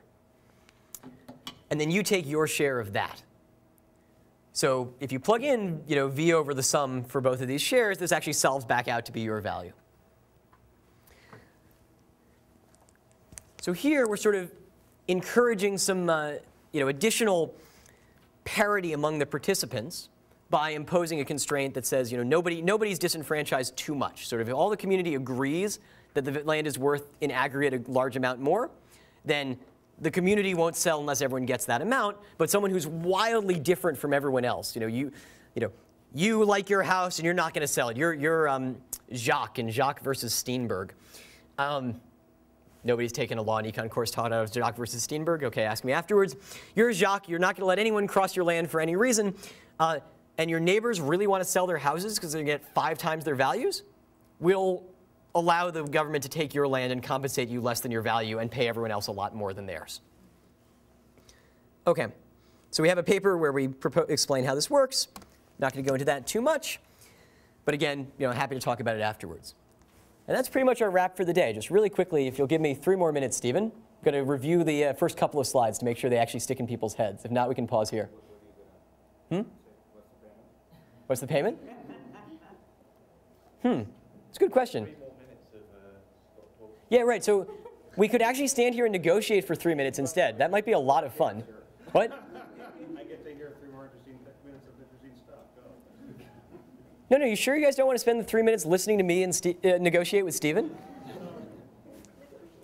All right, so market design. We're using economics and game theory to redesign institutions, different from a lot of economics. Okay? We've seen all of these different ways in which we think about the world. The big one is this engineering thing. There are impossibility results. They're all over mechanism design. That's sort of not good enough if we want to build things in the world. We try and build things. And the things we build are motivated by the criteria that the policymakers have, and also with sort of like, grand ideals, like strategy proofness. We want to create access for people who wouldn't normally have access to the market mechanism, either because they're unsophisticated, or even worse, because there are other sophisticates in the market who are hurting them. Right? In eminent domain, the unsophisticated participants don't have access, but in general, well, sorry, no. Even there. So there, it's the companies, the buyers who are exploiting the unsophisticates. But at least usually within the communities, they're all equally unsophisticated, so there's not sort of huge amounts of ex post inequality. It's not like one person in the community gets paid $5 million and one person gets paid 20 cents. But there again, we're trying to reduce the coercive exploitative power of the buyers by forcing them to pay something that looks more like the individual aggregate and aggregate community values. And certainly in school choice, we don't want the sophisticated players to be getting all the good schools and leaving the sincere students in the dust. We've seen a little bit about how you might formulate evaluation criteria that are very non-standard.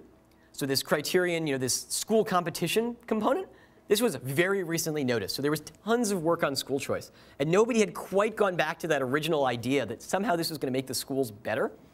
And then Fuhito and John and Yusuke got together and said, wait a minute, does this actually work? And the first thing they found was an impossibility theorem. In small markets, no. It was kind of eye-opening, right? Luckily, they were able to refine it and sort of make it into a more compelling result when they talked about the large market case. But when you start off saying, everyone thought school choice was going to increase school competition. Does it always? No. That's eye-opening, right? You have to think about it really hard to understand, why one would even question something like that. And nobody did for a long time. All right? So that's today. We've learned about market design. We've seen school choice. We've skimmed through a couple other examples. Again, I haven't really had time to do them justice, but hopefully I've excited you enough that you'll go and check them out. Tomorrow, very different. We're going to be more formal. We're going to look at mostly current research, so I don't believe there will be a paper. There will certainly be no main paper discussed. I'm not even sure there will be a paper on the slides other than sort of as, oh, here's a really old reference, the first paper written on school choice. There will not be sort of any paper directly connected to the discussion that was written more than 3 years ago. All right? QED. Thank you.